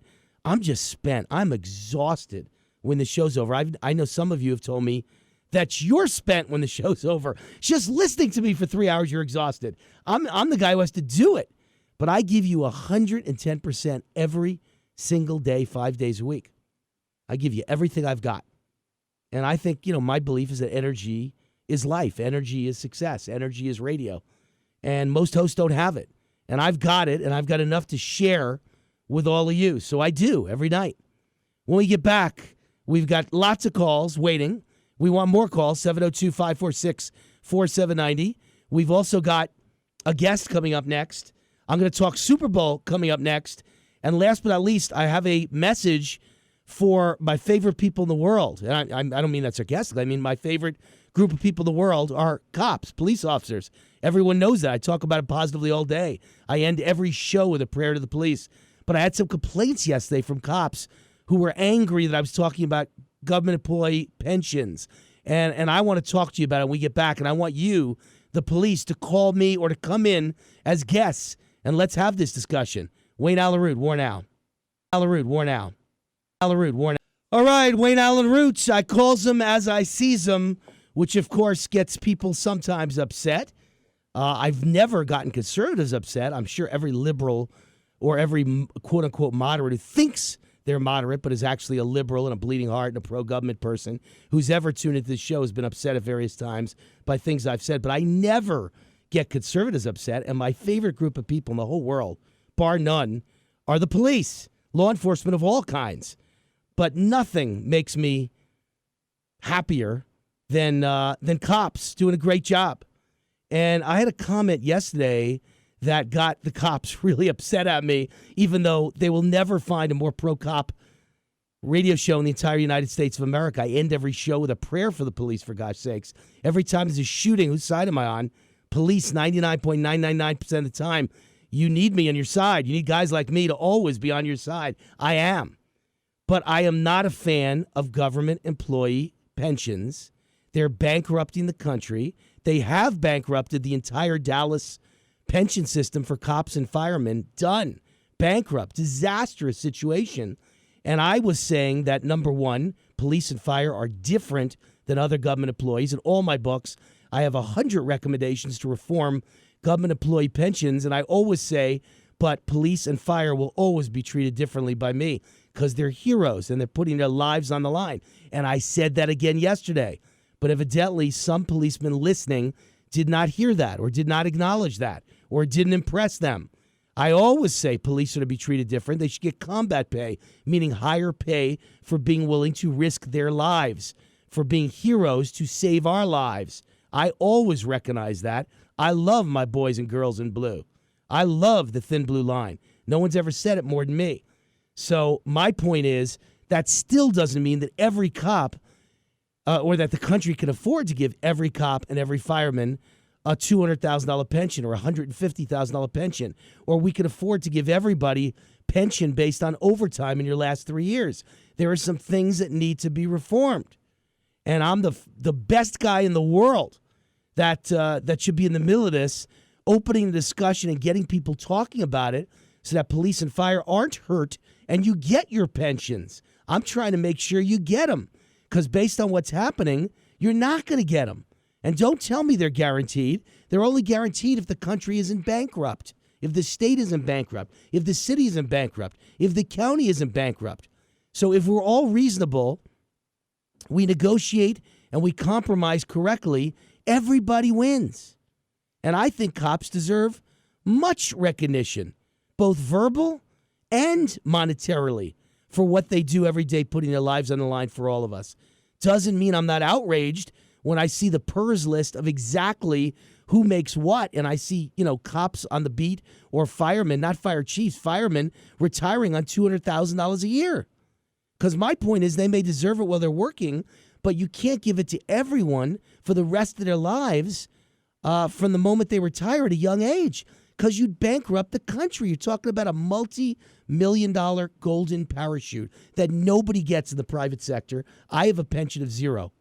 So I clearly love my police, and I invite you to come on this show, call in, or come on the show, call here, and we'll make arrangements to get you on next week, whether it's a cop on the beat, whether it's the police chief, whether it's Sheriff Lombardo, or whether it's a police union rep or a fire union rep.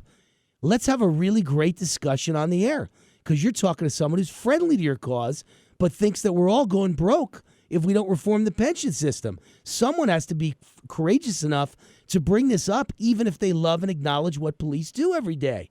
Someone's got to bring up that you can't retire at the age of 47 on over $100,000 a year for the rest of your life, because if you give that to every single person in government, your country's bankrupt and has $20 trillion in debt. Guess what? America's bankrupt and has $20 trillion in debt. It ain't working. And the Dallas pension disaster shows it isn't working. And this is going to happen all over America, I promise you. Cities and counties and states are all going to go bankrupt because of unfunded liabilities. But I constantly say, I'm not aiming this discussion at cops and firemen. I'm aiming it at all the non-essential employees who don't risk their lives, who don't deserve extra pay for putting their lives on the line. Maybe that was missed in the conversation. But there still has to be some reform of the pension system for everyone.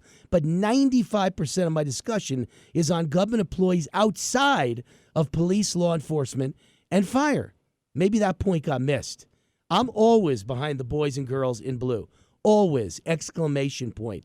So call in anytime you want. Any cop in the city, get on the line.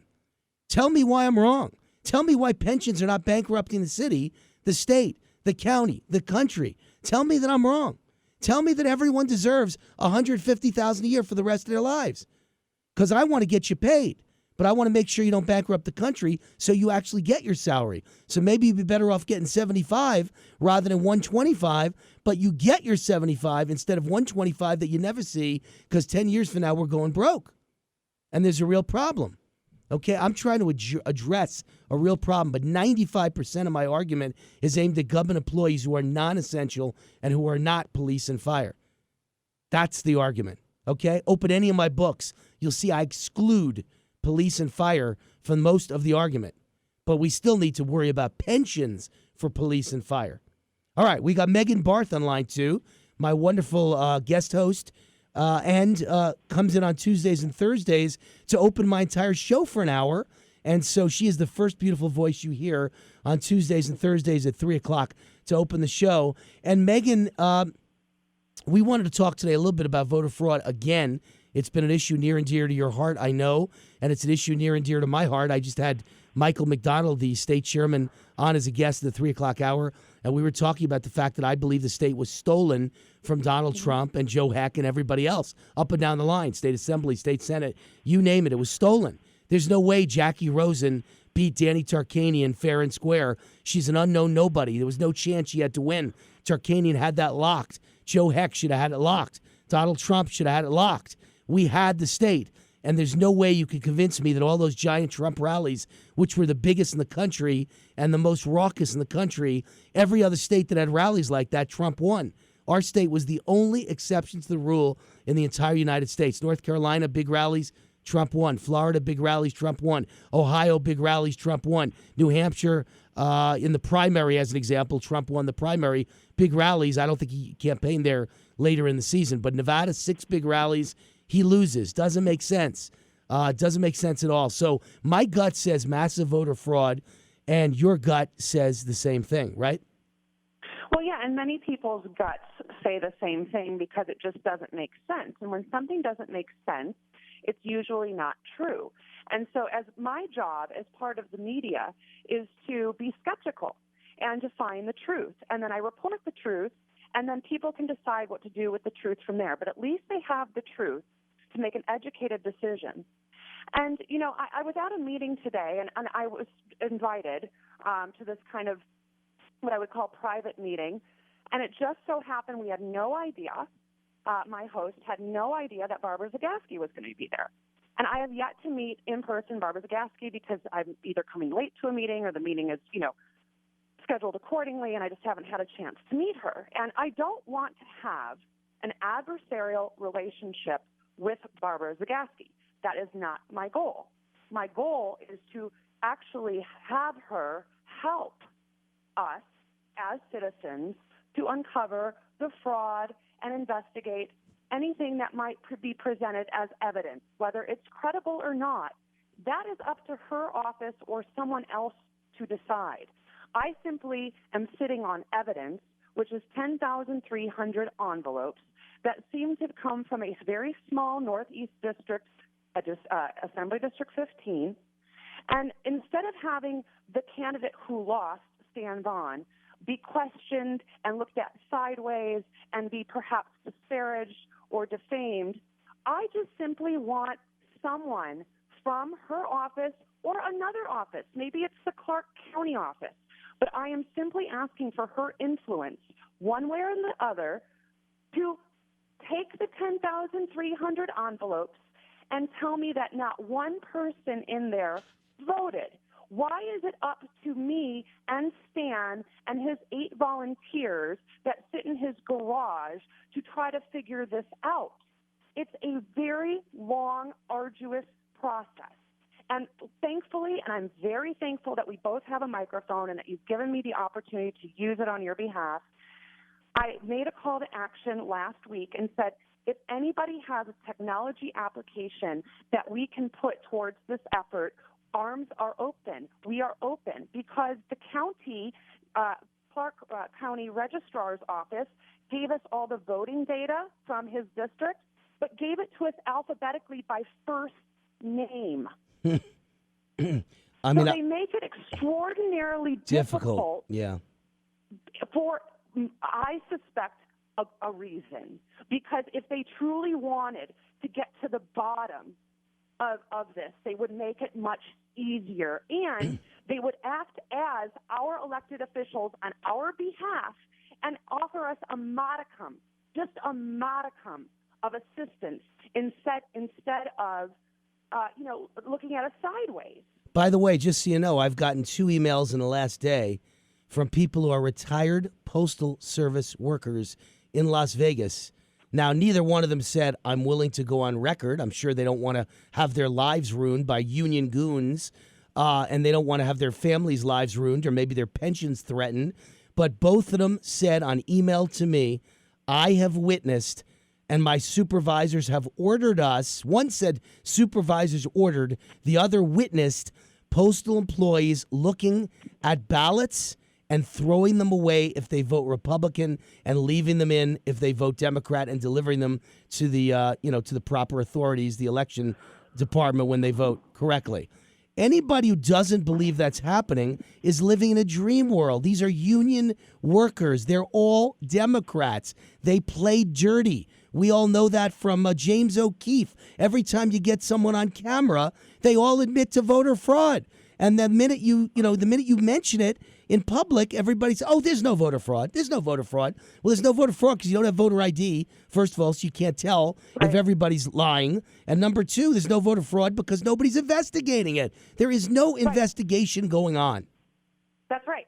And so when they say, well, there's no credible evidence, well, you know what? In order to find evidence credible or even evidence at all, you need to have an investigation.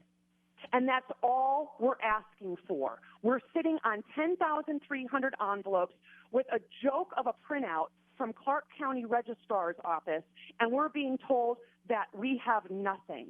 And all I'm saying is that we might have something, and I'm asking for a little bit of help to discover whether or not what we're sitting on is credible evidence. All right. Well, I'm going to ask Barbara Savasky to come on the show next week, and I hope she'll take me up on it, whether it's in person or on the phone. I will give her a very fair airing. She's a Republican. I want to be on her side. Right. But this is not a partisan issue. I have nothing personally against the woman. I don't know her. I didn't live here to vote for her. I simply am asking a very valid question based on what we're sitting on. It has nothing to do with Stan Vaughn's personality or my history with Stan. I am simply a reporter, I'm reporting what we have. I'm in the media. That is my job. All right, Megan Barr, thank you. And what's Thank today? you. Friday. We'll see you again on Tuesday, as usual, Yeah. to open up the show on Tuesday and make your case then as well. I always give you that microphone in the forum, and I wanted to give it to you again real quick now to talk about the Savasky issue, but I'm going to try and get her on the show next week to talk about it, okay? Thank you, Megan. I really appreciate it. All right, Thank you so God bless. much. I want to get Rich, who's been waiting for almost an hour on the phone. Rich, you're on with Wayne Allyn. Sorry for the long wait. Line 3. Yeah, line 3. Rich. No problem. No problem. Hey, by the way, I enjoyed your guests today. They were all great. I always like Megan. She's very sharp. Hey, the subject I wanted to talk on was on immigration, but it's not going the way I planned. Approximately an hour ago, a judge in Seattle, his name is James Robart, Yes. who, interestingly enough, is a Bush appointee, who cleared on a 99 vote to 0, appointed by Bush, just put a temporary ban on President Trump's executive order. Yeah, I saw. I was about to announce that when we got done with the calls. I've got it sitting in front of me. U.S. District Judge James Robart of Seattle, nationwide restraining order on the travel ban. You know, that's the problem. There's so many bad judges out there appointed by moderate Republicans or people who claim to be conservatives, and they just aren't. And the reason why is I think they're corrupted by the system, Rich. I really do. I think that once you become a judge, you're a government employee. And so you tend to side with government. You tend to become much more liberal. You tend to side with government employees, and you tend to side with anything that makes government bigger because it supports paying judges $200,000 a year and getting their big government pensions, by the way. You know, so you don't like people like Wayne Root who question the giant pensions that everybody gets. Even the judges are corrupted. Oh, you were right on. I'm telling you right now, you're right on that. And I listen to you. I know how you feel about things, and you're absolutely right. But I've known over the years, every time I see people bring these things up, the attack agents come out full force. Hey, by the way, did you like my story on the sponsor that I told the other day about the guy that hit the kid when he had to go to court? Oh, yeah. It was a good story. Good story. I appreciate the good story, Rich. All right, listen, thanks for the call. We got to run. We're headed for some ads and a guest. Rich, thank you. Quickly, wait, let's put Deplorable Gary on real quick. Gary, you get a quick shot. Hit me, baby. Hit me with your best shot, Gary. I'm going to be focused. It's like deja vu all over again. We only got a minute here. Best shot. All right. George Soros, you called earlier. And Neil Gorsuch, when Donald Trump gets him in place, Donald Trump's like a master chess player. If you're happy now, you're going to be ecstatic after he's put in place because you're going to get that national voter ID. And I think we could extradite George Soros to Hungary. I think they want to arrest him and good things like that. Or you're going to look for asylum in that South American country. I can't remember whether we could. I think we should send the commie SOB George Soros to Venezuela. That's where he deserves to live out the rest of his life. Venezuela, socialist nation. The people are rampaging in the streets. They're starving. Right. They're killing zoo animals. Do you know that? In Venezuela, socialism is so bad, they've raided the zoo, and they're eating zebras because there's no food. That's where we should send Soros. Thanks, Gary. Deplorable Gary, DG. My email, for any of you who want to reach me, wayneroot@gmail.com. I'm always open for business. I'm a typical Republican. I never sleep, baby. I'm always open for business. War now. When we get back, great guest, and then your call, 702-546-4790. I'm still looking for a cop out there to call me and talk about police salaries and pensions and your side of the story. I want to hear it. I do want to hear it. Matter of fact, next week I've agreed to go to lunch with a couple of cops in this town and talk about it too. I'm always open to hearing what my brothers in blue have to say. But call in, 702-546-4790. All of you know you got no bigger fan than me. Doesn't mean that government employee pensions aren't a problem. They are. Be right back.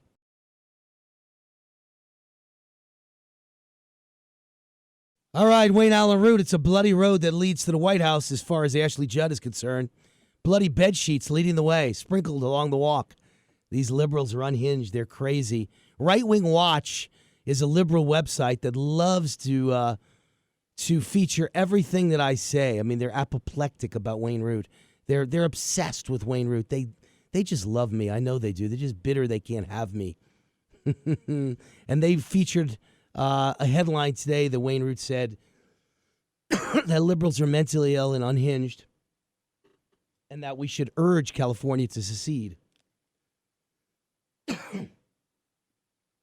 Sorry about that. Had something in my throat. There we go. So, Right Wing Watch had their headlines up today. They listen to our show. They love to rebroadcast everything I say, find things, take them out of context, make them a headline, get all the liberals worked up, raise some money for liberal causes. We know the way the game works.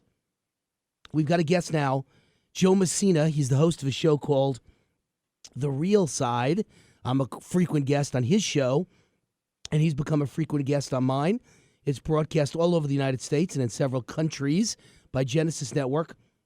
He's a business owner himself, and he's here to talk about Trump's immigration ban, which really isn't an immigration ban, but the liberals have turned it into the worst thing in the world in a ban. Hey, Joe, you're on with W.A.R. How are you? Hey, Wayne, always a pleasure. I always have a good time when I'm on with you, bud. So this immigration ban is much ado about nothing because in reality, as much as Trump people like me would love to say it's the greatest thing I've ever heard, it's music to my ears, your argument would be it's no big deal. Carter did it. Clinton did it. Obama did it. There's nothing, right?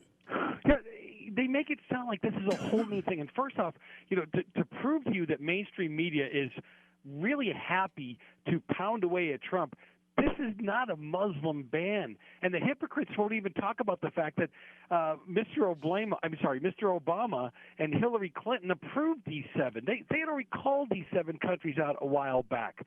So think about it. All Trump said was, okay, we have issues in these seven countries. The last administration said we had issues in these seven countries.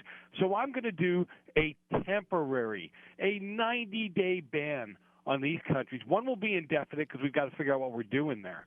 Now, which is Syria? Is that the one that's indefinite? Yeah, Syria's indefinite until they figure out how to look at I don't know if you caught this. You're a lot smarter than I am. You probably picked this up. When Comey came out and said in his when he was doing his testimony, he said, look, unless these people have been in the system, we can't track them. And I never really understood what that meant. But when I was doing the research for this piece, if they hadn't been picked up, if they hadn't been fingerprinted, if their names hadn't been put in properly, it's almost impossible to track these guys or girls or whatever. So he's right. We don't have a way to excuse me, you got me doing it It's now. Catching. I'm sorry. we both. But Wayne, this is the funny part about this. Who is the Lord and Savior of the left-loon Democratic Party? It's FDR, right? When you mention FDR, they drop to their knees and lift their hands to the heavens because he was their God. What did he do? Do you remember what he did? He rounded internment up Germans, camps, yeah. Bingo. Germans, Japanese, and Italians. So we still haven't got over it. Germans, Japanese, and Italians, and he put them in internment camps. He didn't chase them. He didn't follow them. He didn't tell them to check in. He put them in camps. And he sent Jews back. Knowing what was going on there, knowing what was going on in Germany, he turned those ships around, those Jews that wanted asylum here. So I'm sorry, how does he become their God? How do they see him as such a wonderful president and human being? Well, how about Jimmy Carter? Tell everyone what Jimmy Carter did. Oh, yeah, another peach, pardon the pun. Remember what he did against the Muslims? In 1980, right, Jimmy Carter's attorney general ordered all Iranian students holding a visa to report to immigration, okay, or face immediate deportation. Now, sounds unconstitutional, but no, he has a right to do it. There were over 60,000 students registered in this country at that time. 430 of them were deported because of visa issues and concerns. Another 5,000 left voluntarily because they knew what was coming. But he cut the visas, right? He stopped them. He wouldn't issue them anymore. He forbade Iranian citizens from future entry into the U.S. But he's another one that they treat as a god. They think he's God's gift to presidenthood or whatever, right? It just never stops with these people. There's a real – you and I have talked about this before. When I first started doing my show about nine years ago, I did not have – actually felt weird when somebody would say that liberalism is a sickness. Now I'm on board. Where do I sign up? I mean, I agree with you now 100% that liberalism truly – is a sickness. And you called it right when you made a mistake and you misspoke and you said, instead of saying Obama, you said Oblama. That was perfect. He is Oblema. That's what he is. The whole Democratic movement is Oblema. I wrote it down the minute you said it. I said, that was a great little faux pas there. That's all they do is blame all day long. Blame, blame, blame. But they only blame Republicans. They don't blame Democrats for doing the exact same things. Isn't it true that Bill Clinton was involved in things like this as well? No. Yeah, so we can't leave him out now, can we? No, Bill Clinton was definitely involved in this, as well. He was always quick to jump on board with these kind of things. Oh God, I knew I was going to do this to myself. I got so excited with this other thing. I got all wrapped up in it. Well, Clinton signed a travel ban from countries that had HIV outbreaks, right? That was it. That was the difference. It was HIV. Think about the humanity behind that. Okay, this isn't a religion. These are sick people. He stopped sick people from coming to this country, and not even. There would I'm not a president, obviously, but you and I probably could have figured out a more humane way to handle this. But again, another guy that was not called on the carpet for what he did. He's still seen as a god to the Democratic Well, he wasn't Party. called on the carpet for lying under oath or having sex in the Oval Office with an intern. So when are you ever going to call him on the carpet? By the way, let's point out HIV isn't even an illness like you sneeze and somebody can get it. So it's not like he was trying to prevent an outbreak in the United States of some horrible disease that's easily catchable. HIV is only catchable through sexual contact. So he wasn't sending people back who were going to start the plague in the United States of America, and yet he did it and got away with it. Why? Because he's a Democrat. Democrats get away with everything in the media. Can you imagine if a Donald Trump had ever banned people from countries with AIDS? Are you kidding me? Listen, in I think it was 2011 or so, right? The FBI were doing investigations, and quite by accident, they found Al Qaeda operatives were allowed in with a batch of Iraqi refugees. Oh my God! But I thought we had our vetting down. I thought everything was really cool on this, but nobody reported on it. Nobody talked about it. The only one who called it out was that nut job right-wing freaktoid place called Fox News. So they laid it out. They told people what was going on, and then the FBI finally fessed up to the fact that they found 2 Al Qaeda operatives in the Iraqi refugees, and of all places, Americana, Bowling Green, Kentucky. Okay, who would think about looking for them there? And these were bomb makers. These were IED experts. So it's amazing to me that we can actually sit here, that we really think that we're sitting back saying, okay, they're not getting in. We'll do the best. These are refugees. They just want a place to go, Wayne. My question is, what the hell would make 2 terrorists choose Bowling Green, Kentucky? That's the real question. I know, right? Really. I'm sitting to myself going, okay, there's nothing high-tech there that you can get your hands over. Maybe it was a place to kind of hide in. And that's the other thing. Again, this is not – I don't know what everybody's going – well, actually, we do. We know what's behind all of this. The mental illness is behind it all, don't you see? Let me give you an example. Let me tell you a funny story, Joe, and I'll get your comment. So the head of basically the tourism – industry in Las Vegas, I think it's called the Convention and Visitors Bureau. This guy is a real liberal Democrat, and he was quoted in the Las Vegas newspaper a few days ago as saying this temporary ban that you and I think is no big deal at all. He's worried it's going to have a terrible detrimental effect on Vegas tourism. Okay, that's a real quote from a liberal who runs tourism in Las Vegas, and you just sit back and go, he's worried that no one's going to come here from Sudan anymore. He's worried that Vegas isn't going to fill up with Somali high roller gamblers. He's worried that Syria must be just filled with Asian businessmen who want to come gamble in Vegas. Last I checked, Syria doesn't have any of those Asian businessmen. What the hell is this guy talking about? When you think about what could hurt Vegas, right? No Sudanese, no Yemenis. Is that what you call a person from Yemen? I don't even know. Yemenis? I don't know. No Yemenis, no Syrians, no people from Somalia. That's not what's going to hurt Vegas tourism. It's making a mistake and letting one of them in who has bad terrorist intentions, who commits a 9/11 crime on the Vegas Strip. Can you imagine if a Vegas hotel blew up and 3,000 people died? Our tourism would be dead tomorrow. So the one thing you've got to love Trump for is this ban could protect Vegas and keep our entire tourism industry and our economy safe. And this moron has the nerve to question it and say it's going to hurt tourism. Really? I don't remember the last time I saw a Syrian visiting here walking around the Vegas Strip. I've never seen people with Muslim garb on the Vegas Strip. I don't even know what the hell he's talking about.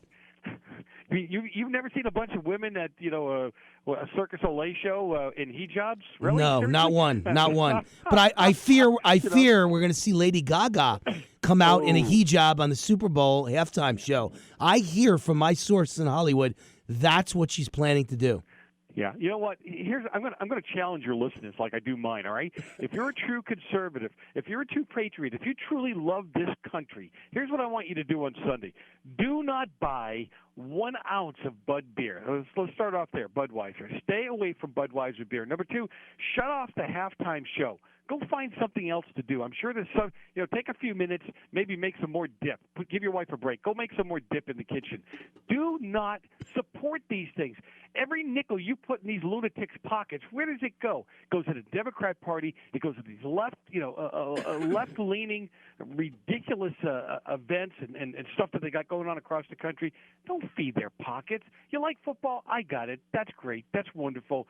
Take the halftime break. Don't support those people. All right, I'm with you. Unfortunately, I think the opposite's liable to happen. I think people love controversy, and they're going to tune in just to see what Lady Gaga does. And if she does have the nerve to come out with a hijab or whatever the heck Muslims call the things over their face. In any case, Joe Messina's been a guest of the show. He's a great guy. He's a guest host of his own national radio show called The Real Side, and he's the owner of many businesses. And he always sounds off in a positive way on some really good issues. So thank you for coming on the show, Joe. Really appreciate it. Thanks for having me, Wayne. All right. Wayne Allyn Root, War Now. We get back. Nothing but your calls to end the show. 702-546-4790. I'd love some of the police in this town to call in and get in a discussion with me about government employee pensions. Come on, cops. You know I love you, and I want to get your side of the story, so call in. 702-546-4790. We appreciate everything you do, the men in blue and the women in blue. Thanks. We'll be back in a sec.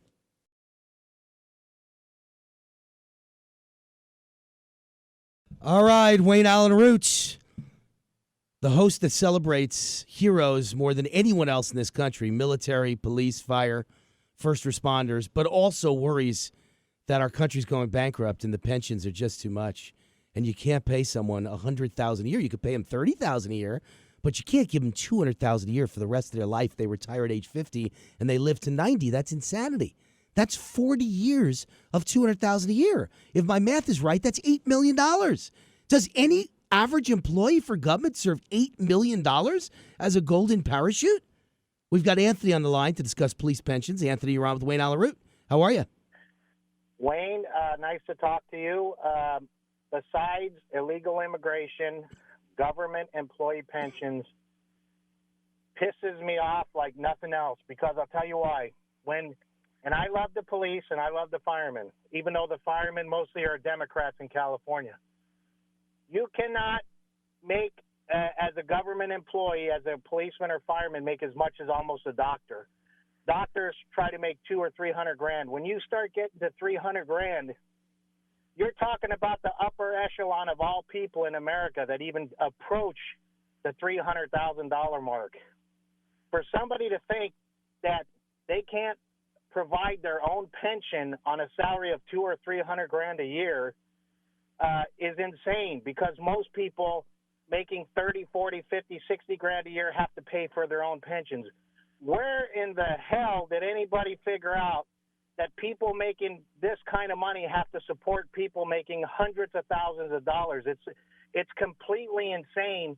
And it's another thing that Trump, I hate to say it, but he's going to have to tackle this issue, Wayne. It's ridiculous. No, I agree, although I will say that, again, I'm going to go on record as saying again, as I do in all my books, 80% of all government employees are not essential. They are not police or fire. I would treat police or fire differently and better in a superior way with their salaries and their pensions and their benefits, because they could be disabled on the job, so they deserve better benefits. They could be have a bad back the rest of their lives. They could be burned for the rest of their lives.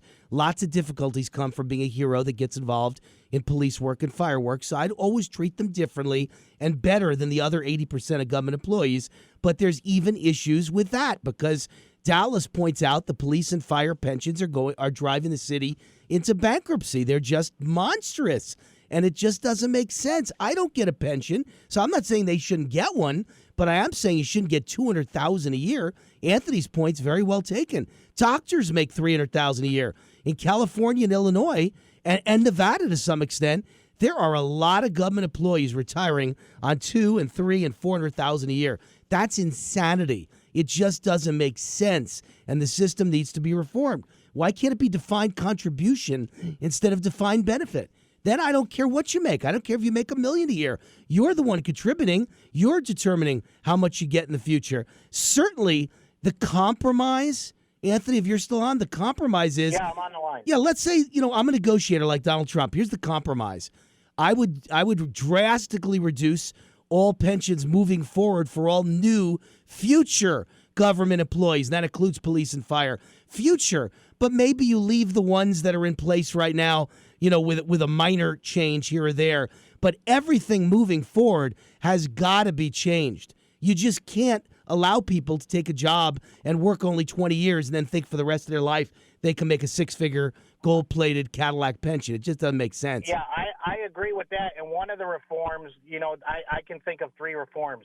You don't get your pension at 40 years old or 50 years old. That's number one. Agreed. Number 2, I'll pay you a bigger salary if you want, but I'm not going to pay for your pension anymore. If you think that, you're worth that kind of money, and I don't mind, taking care of anybody's injured on the job. And then the third one, there has to be a cap, Wayne. There has to be some kind of cap. I don't care if you're a fire captain, a police chief. I don't care. You're 20 years.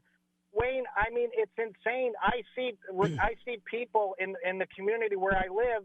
They're living better than millionaires. People that have busted their butt for 40 years, killing themselves trying to run a business. And these guys, it's just beyond, it's insanity. I just want to make sure people know, again, I'm on the side of police and fire. This is really an issue more with the non-essential government employees. The janitors make too much who work for government. The secretaries make too much who work for government. Everybody makes too much. The politicians make too much who work for government. Every level of government. I'm talking about people who work at the Interior Department. Are they risking their life? People who work at the IRS, are they risking their lives for you? Do they deserve a $100,000 pension? How about teachers? Okay, teachers constantly complain they're underpaid, and I get that. But they're not underpaid because they're only counting their salary. When you count the pension and the gold-plated health insurance, you're not underpaid. You're retiring at $100,000 a year for not working for the next 40 years. That needs to be reformed. It should be changed for the future, even if you let the people who've got what they got now. You change everyone coming in the future has to get a far reduced benefits package and a defined contribution, not a defined benefits package. And you've also, as Anthony said, maybe you raise everyone's salary and they contribute themselves. That's the way to handle this. I think those are some good points. Wayne, one last, thank you so much. I agree with everything that you said. And one last thing, hashtag not my halftime show. Yeah, that's it. I like it. Lady Gaga's not my choice. Thank you for the call. Appreciate it. We got Rick, who's I believe, a fireman, a retired fireman. Hey, Rick, how are you? I'm well, and I'm a retired fire captain. All right, Las Vegas here? No, from California. I am a CalPERS member. Are you living here though, or are you in Palm Springs? Where are you calling us I from? live here in Las Vegas. Oh, okay, cool. And you do understand that I'm a guy on the side and love the hero I call heroes, firemen and policemen, but it doesn't mean I don't think pensions are bankrupt in the system, right? Completely bankrupt in the system. No, I'm in agreement with you. And what I'd like to say is I retired some time ago, 15 years ago. And it's only recently, in the last 10 years or so, that these things have gotten completely out of hand. My income is $40,000 a year as a captain, so that's not exorbitant by any means. No, actually, I think it's low. I got news for you. Yeah, it is low. If you should have worked in Las Vegas all these years, Rick. Well, you'd be making a lot more. No, I laugh at it because I tell you. Las Vegas, I think, is the gravy train. I'm not begrudging them, but in reality, they're not like the East Coast firemen that do working structure fires and work a full 24-hour shift, just call to call to call. They don't do that here, and I've never seen it. It's actually disgusting to me. And what I want to factor in, there's different kinds of departments. Like I did mainly wildland fire control. versus city. And depending what your assignment is, you can either have a gravy train station where you only go 1 or 2 calls a day, and you can go to stations where you're working around the clock, your whole shift. And one of the other factors is nobody, and you haven't spoken, is the actuarials. In my line of work in wildland, the average retiree only collected 34 paychecks before they died. Wow. Because of smoke exposure and all that. So I don't begrudge people. I think my pension a fair thing would be like $100,000 a year. I have beaten the odds, but 34 paychecks is not many. And these people say you can't go out at 50. I've had so many close calls, and I got scars and all kinds of stuff from near-death accidents. And 50 is not too young because you will break your body. Hey, Rick. It is a young man's job. Rick, let me give you a great example. I'll be very quick because we got to go to an ad break, but I want to be quick. Okay. So where I live in Las Vegas is Anthem Sun City's right near me, and that's the retirement community. And all the older folks are there, and so many of them retired from New York City jobs. I don't know why, but it's just filled with New Yorkers. And a guy retires there who was a toll taker. I think it was on the Throgs Neck Bridge, if I remember the story correctly, for like 25 years. And averaged like $40,000-$50,000 a year, which of course is a very reasonable salary, right? He retires based on your last 3 years, including overtime. He knows this, so he works day and night, never sleeps, never goes home, grabs every shift possible in the world. And the last 3 years, he averages $175,000 a year and retires on like 80% of that. So even though he only averaged $50,000 a year his entire career, he now gets a check for $150,000 a year for the entire rest of his life, 3 times more than he made while he was working. That's what I mean by the problems with the pension system. It's not you. Obviously, you as a guy who has a short life expectancy, who risked his life, his lungs are ruined by smoke, and you might only get 36 months out of it. But even if you get 30 years, you're getting $40,000 a year. That's fair, if not low. I'm on your side. That's low. But that guy, that's abusing the system. Oh, yeah, they absolutely game it, and they can do it happened here with Clark County, I believe, a few years back with the scandal. Yeah. They were doing shift trades and I things know. like that. They I know. gamed the system. Hey, Rick, and we got to go to no integrity. Rick, we got to go to ad break, or I wouldn't cut it short because I'm interested in talking to you. Call back again next week. We'd love to hear from you. Wayne Allyn Root, War Now. When we get back, more calls, 702-546-4790. Love to hear from you.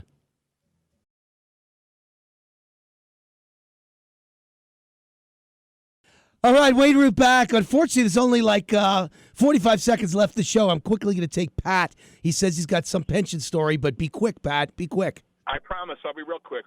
Thanks for taking the call. For starters, you realize the fixed returns on accounts, you can't even get 1%. So if somebody's making $100,000 in pension, that equates to having $10 million in their bank account. I know. I'm aware. How about $200,000 a year for 40 years after retirement? That's $8 million handed to you on the day you retire, basically, up front in advance, guaranteed you know you're going to get. What is that worth to a guy in the private sector with his own business? I mean, that's unbelievable.